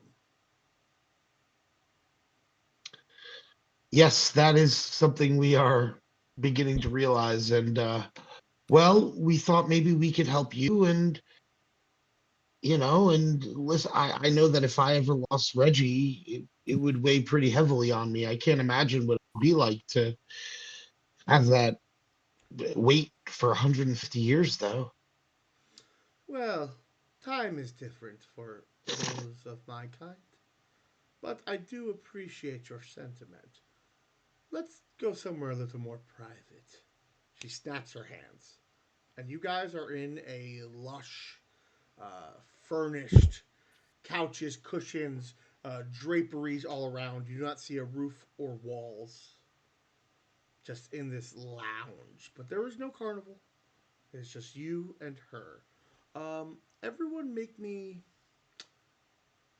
You know what? Make me a charisma saving throw. Yep, +4. Uh, 0. You have +4, so 4. 16. Okay, I got a 31. dope. I'm gonna spend ducats. You don't have to. You I don't have to re-roll. You could just take it. got a nat one, so I feel That's what I obligated got. to. You don't have to. You can just take it that once. See what happens. You don't know what I'm doing, Yep. but you can spend ducats. I'm not gonna That's stop. that's true, but I have ducats. That's true. Um, would you like to re-roll? Yeah, Sure. that's way better. I got a 24. Okay.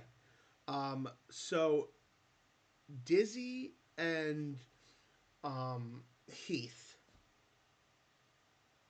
for a moment, you resist a forced teleportation, but you are not strong enough to resist this power because you realize you've already accepted a deal. The other three of you just appear in this lovely lounge.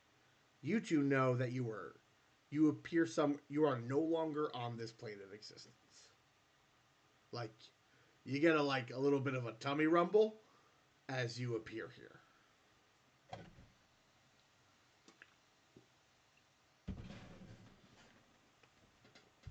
Where Oh, where where are we? oh, we are in my residence. We are in my home. Place where there no people can be spying on us or dropping ease.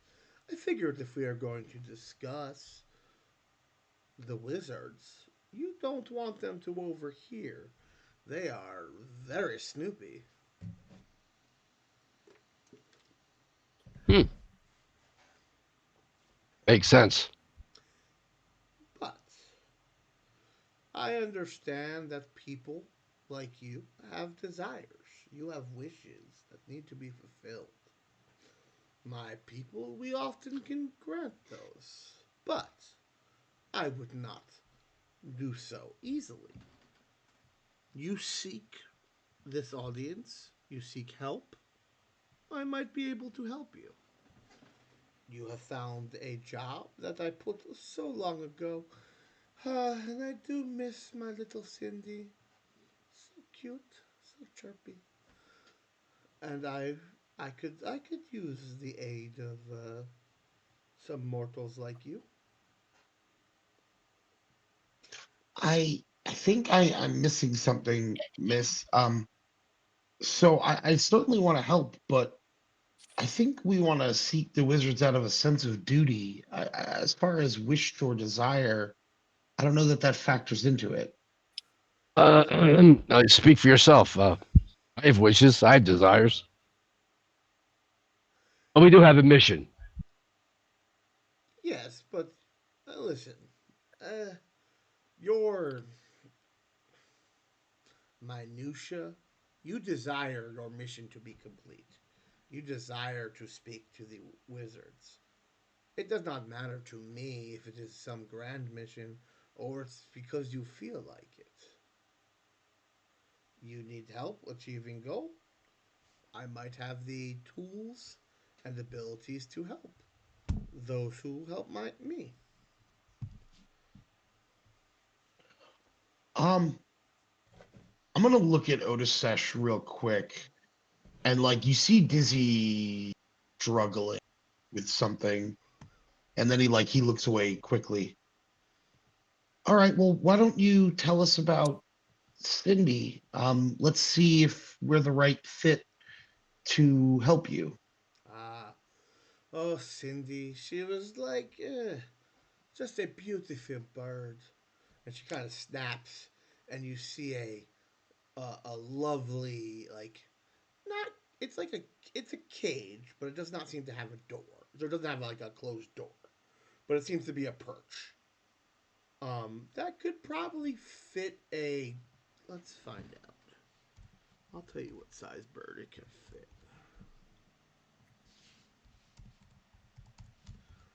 Yeah, The size of it's definitely a bird cage. Uh, but it is uh you realize make me a perception check. Everyone or someone in particular? Everyone, as you kind of look at this cage. 7. Also 7. 25. So all of you look at this cage and you're like, oh, it's probably a large bird. Heath, you realize this cage is far away, and that this bird that is looking that should fit in it is likely gargantuan in size. Because you realize that I, since you don't see the walls, you can't tell how far things are inside this place. I just could could we get something for scale here? Perhaps maybe a Oh, banana. oh, Cindy compared to a banana. Whew.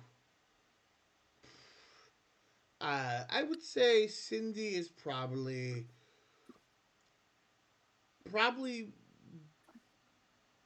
as big as maybe one of, or at least was as big as my big top. Let's say maybe a little smaller. I don't remember. It's been so long. You know, she's like big, orange red, on fire, has a lovely Hmm. beak and claws. You know, like any other bird. That's most birds aren't on fire, ma'am. Well, my bird is. Okay. Well, okay. So that's good. If Well, if we saw a Is a bird on fire. clear identifier. It would be difficult to mistake it for another bird were we in the right place. you guys Hmm can hmm make hmm an Arcana check or a Nature check if you want. Arcana, yes. Nah, Dizzy's not smart enough to know about that shit. 23. Okay. I got this. 7. Yep. You're like, that sounds like a firebird. Kellen, you've heard of a phoenix, and she seems to be describing a phoenix. Hmm. Where was your little bird last seen? Well, my bird got into a bit of a pickle, and it died. And then someone stole its ashes, and so that's why I have not seen her in so long. Any idea who may have done this? A very bad person. So bad. His name is. His name is Sulfarion Ashenflare.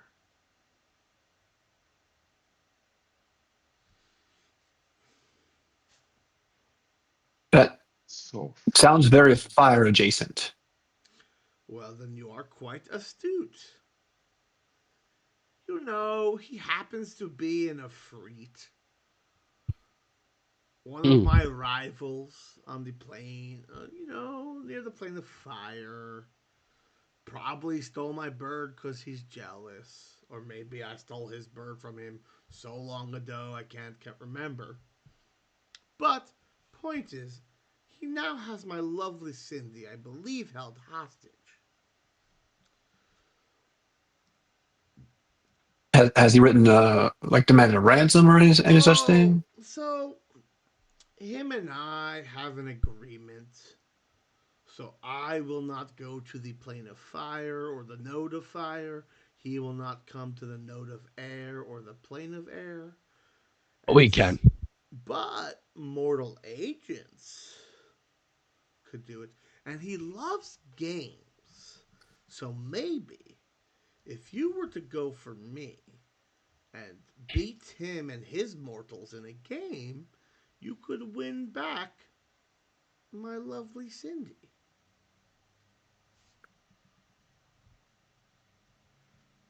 I, of course, Um, would do. I could provide transportation. I could give you at least some resistance to the deadly fire that will be there, and we could work something out. When you say when you say that he has an affinity for games, do you mean he very much enjoys Parcheesi, or is this an arena fight to the death that is just called the games because that's what people do when they have I arena mean, fights to the he death? does have arenas, but I mean, maybe he likes chess.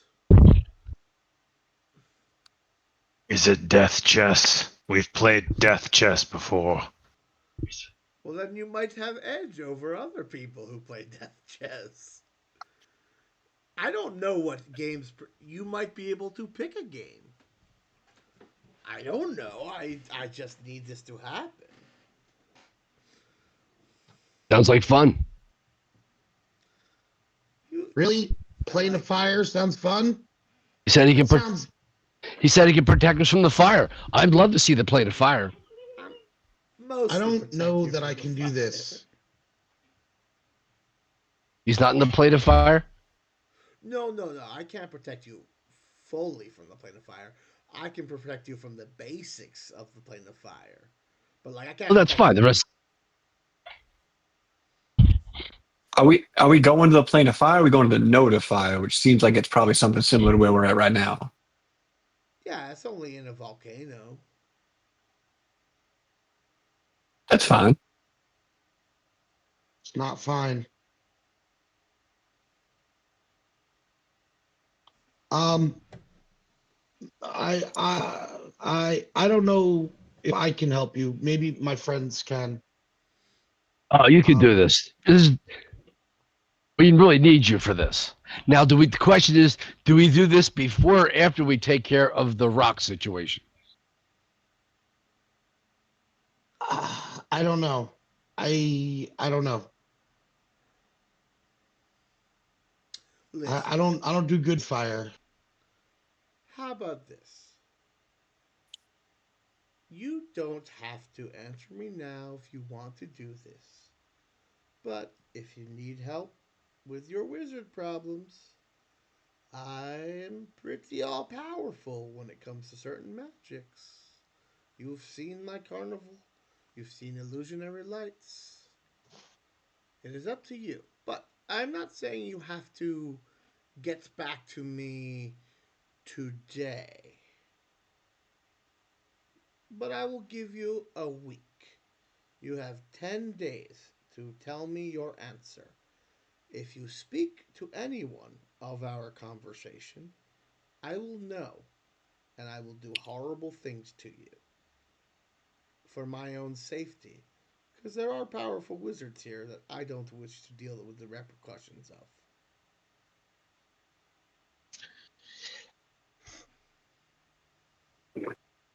Is there He's other going to look meaningfully at Kiviar. Caviar is fucking frozen stiff, like shaking.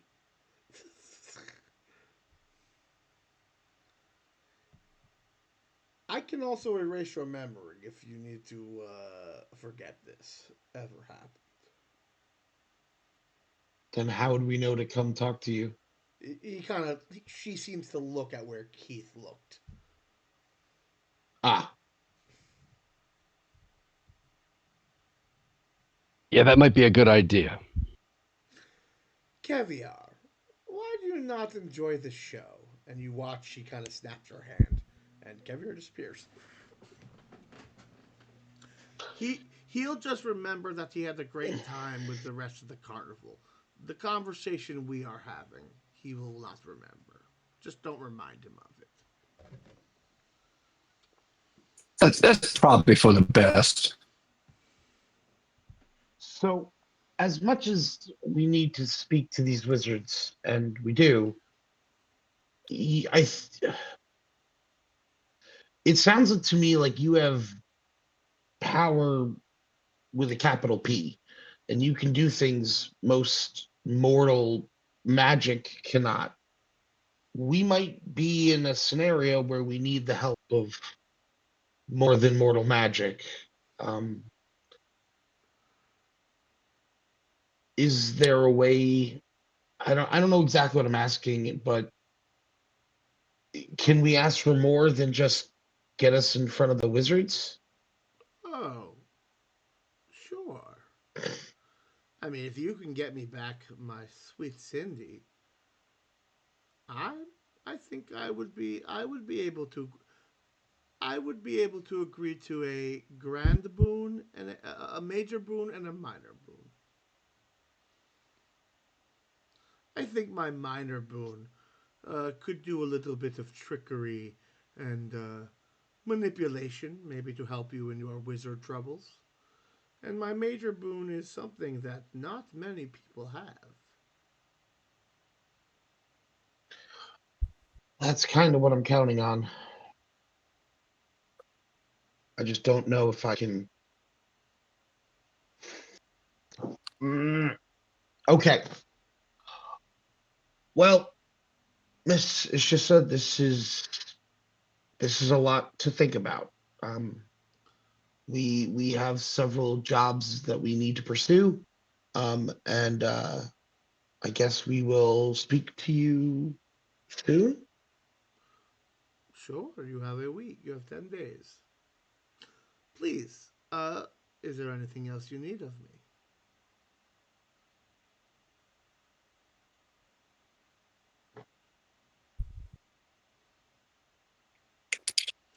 Well, Is there?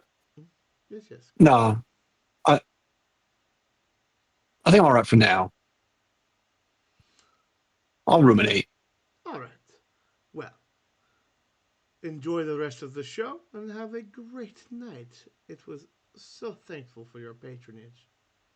And with a snap of her fingers, you guys are back in the box. Keviar's eating already, clapping as he sees. Uh, you see a giant ape with an animal trainer, but the animal trainer is a guy in a lion suit, and the ape is pretending to be the animal trainer. He smokes a cigar while drinking whiskey, and occasionally like slapping the lion. And you guys watch a carnival for the amount of time you want to be there. Eventually, the big top opens up. There's a large menagerie to go see. There are freak shows and strange oddities from across the multiverse. Um, whatever what you would think at a strange, weird, your heart's desire kind of carnival that wishes can be granted. I think once we return from Ishisa's realm, uh, Dizzy looks pretty dour. Dizzy looks like there's a cloud over his head, and I think he wakes up Reggie, and before the show even ends, like before the ape and lion even like finish their act, he goes, I think I'll see you guys back at the yurt. Yeah. I'm not really feeling the show, but Otisef, this might be the thing that you were looking for. She might have, well, who knows, but Perhaps, it's a but either possibility. way, Regardless of whether or not it addresses my current situation, having someone like this in our debt will certainly be necessary somewhere along our greater path. True. All right. So, I'll see you guys. And without much fanfare or classic Dizzy kind of jubilance, Dizzy kind of puts an arm on Reggie and they leave. Yeah, so the moment you head toward the stairs to leave, a path that you didn't see before opens up. And it seems like there is just a quick and discreet exit from the VIP box to exit the tent, as if you desire to leave, you are able to leave. And Cool. How about without, oh, sorry. how about if I desire a ticket with a better number on it on the table? Does that show up? Sure doesn't. Your what heart's if I desires. what if I desire an item capable of destroying a phylactery? I mean, you could desire that. It might appear, but not today. Not I'm today. desiring it so hard. So hard. Don't worry. I'm sure it exists. I'm sure you'll find it. Don't worry. It'll be there. And the night kind of continues. Maybe some of you a little bit more dour, some of you finally seeing with clear eyes. Um, you know, you eventually, I imagine, catch up at the yurt. If there's any discussions you want to have, I imagine you have some coded talk through the ring of shared dreams uh, to kind of set up some checks to make sure that Otisesh is Otisesh and not taken over. Unfortunately, Otisesh, no matter what you do, no matter how hard you try to get rid of this phylactery, it's always in a pocket. Maybe it fell into your boot when you slept. Maybe it's there. Even if you hurl it off this island, which I know you don't do because you don't want others to find it, but it always seems to appear in a spot that is accessible to you, even at your greatest, tries. Well, before we go to sleep, I'd like to discuss what we're planning to do tomorrow because I can rework the spells I have access to depending upon what it is we choose to do, whether it's one of the missions, whether I do day work. So I think maybe we should have an understanding of like what's on the agenda for tomorrow.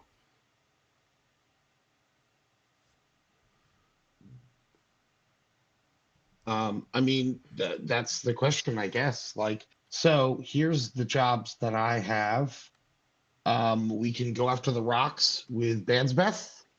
We could try to capture lightning. Oh, I guess we should revisit that guy. Otisesh went to the temple, which was good, but probably doesn't know the details. Anyway, so capture lightning, go after the rocks. I did speak with Elder Nebula.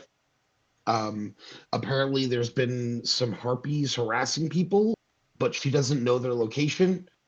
She said that if we wanted to help her deal with it, we could return soon. Um, I guess you could do more work for Master Thakroor. Um, yeah, that's kind of the jobs that I have.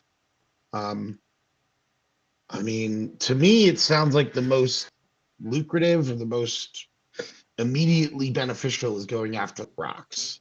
It's No doubt. probably super dangerous, and yeah, I mean, we won't know more until we know more, but that's the one I think that sets us up to do a lot of the other ones, but will probably take a few days because we got to travel and whatever. And that does give us intrinsic benefits, well as various connections. So I think that's definitely, if everyone's willing to work towards that, we can definitely at least get together to meet and figure out what it is we can accomplish. That's a worthy goal, in my opinion. I will point out to everyone in the party, Dizzy did not mention the job we just talked about with Ishisa. I didn't bring it up either. So I mean, yeah, I mean, I'll be honest, Kellen, even if tomorrow in the morning we go, let's do it, we might not even head off of the Cumulus Conclave until the afternoon. You know what I mean? Like, it might be like, all right, let's go talk to Banzabeth. Let's start getting travel ready for whatever. So,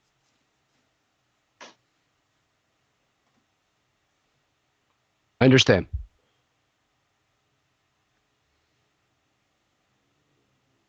We're effectively just having a chat before we're about to take a long rest, right? Correct. Yeah.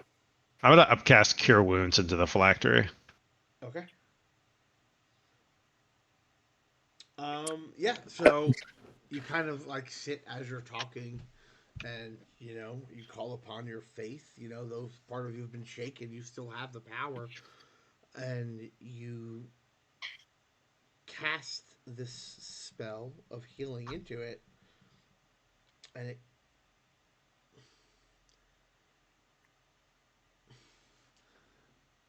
you get a it's like it doesn't impact it negatively, but for a moment you almost like where you used to have the like full on conversations in your brain, you get like an emotional query of like curiosity.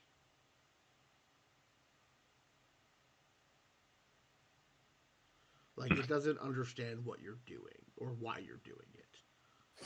Especially like with the anger you showed earlier. So like it interprets like I guess make an insight check. That should make just have you do an insight check. 7. Yeah, it's definitely it seems it doesn't have the reaction you expect, but it also is curious about what you're doing. I'm going to keep casting Cure Wounds into it of every level that I have left of spell slots. Okay. Yeah, eventually you tire yourself out. And there is a confusion both emanating from it. It doesn't feel any stronger, which again, like you said, you're only feeling this like before it spoke to you telepathically, and now it's just kind of like a feeling. So you definitely still feel it's weak about that, but it doesn't understand. Like you definitely feel like it doesn't understand.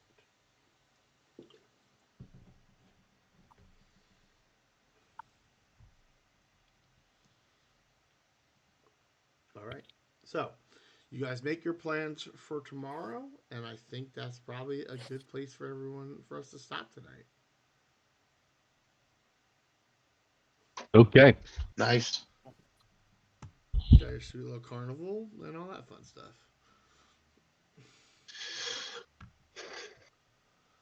Yeah. It was lovely. There's a lot. There's a And lot. Sam's been here the whole The time. whole He's time. been here. All right. Thank you all for playing, and we'll go over to our end screen. Bye.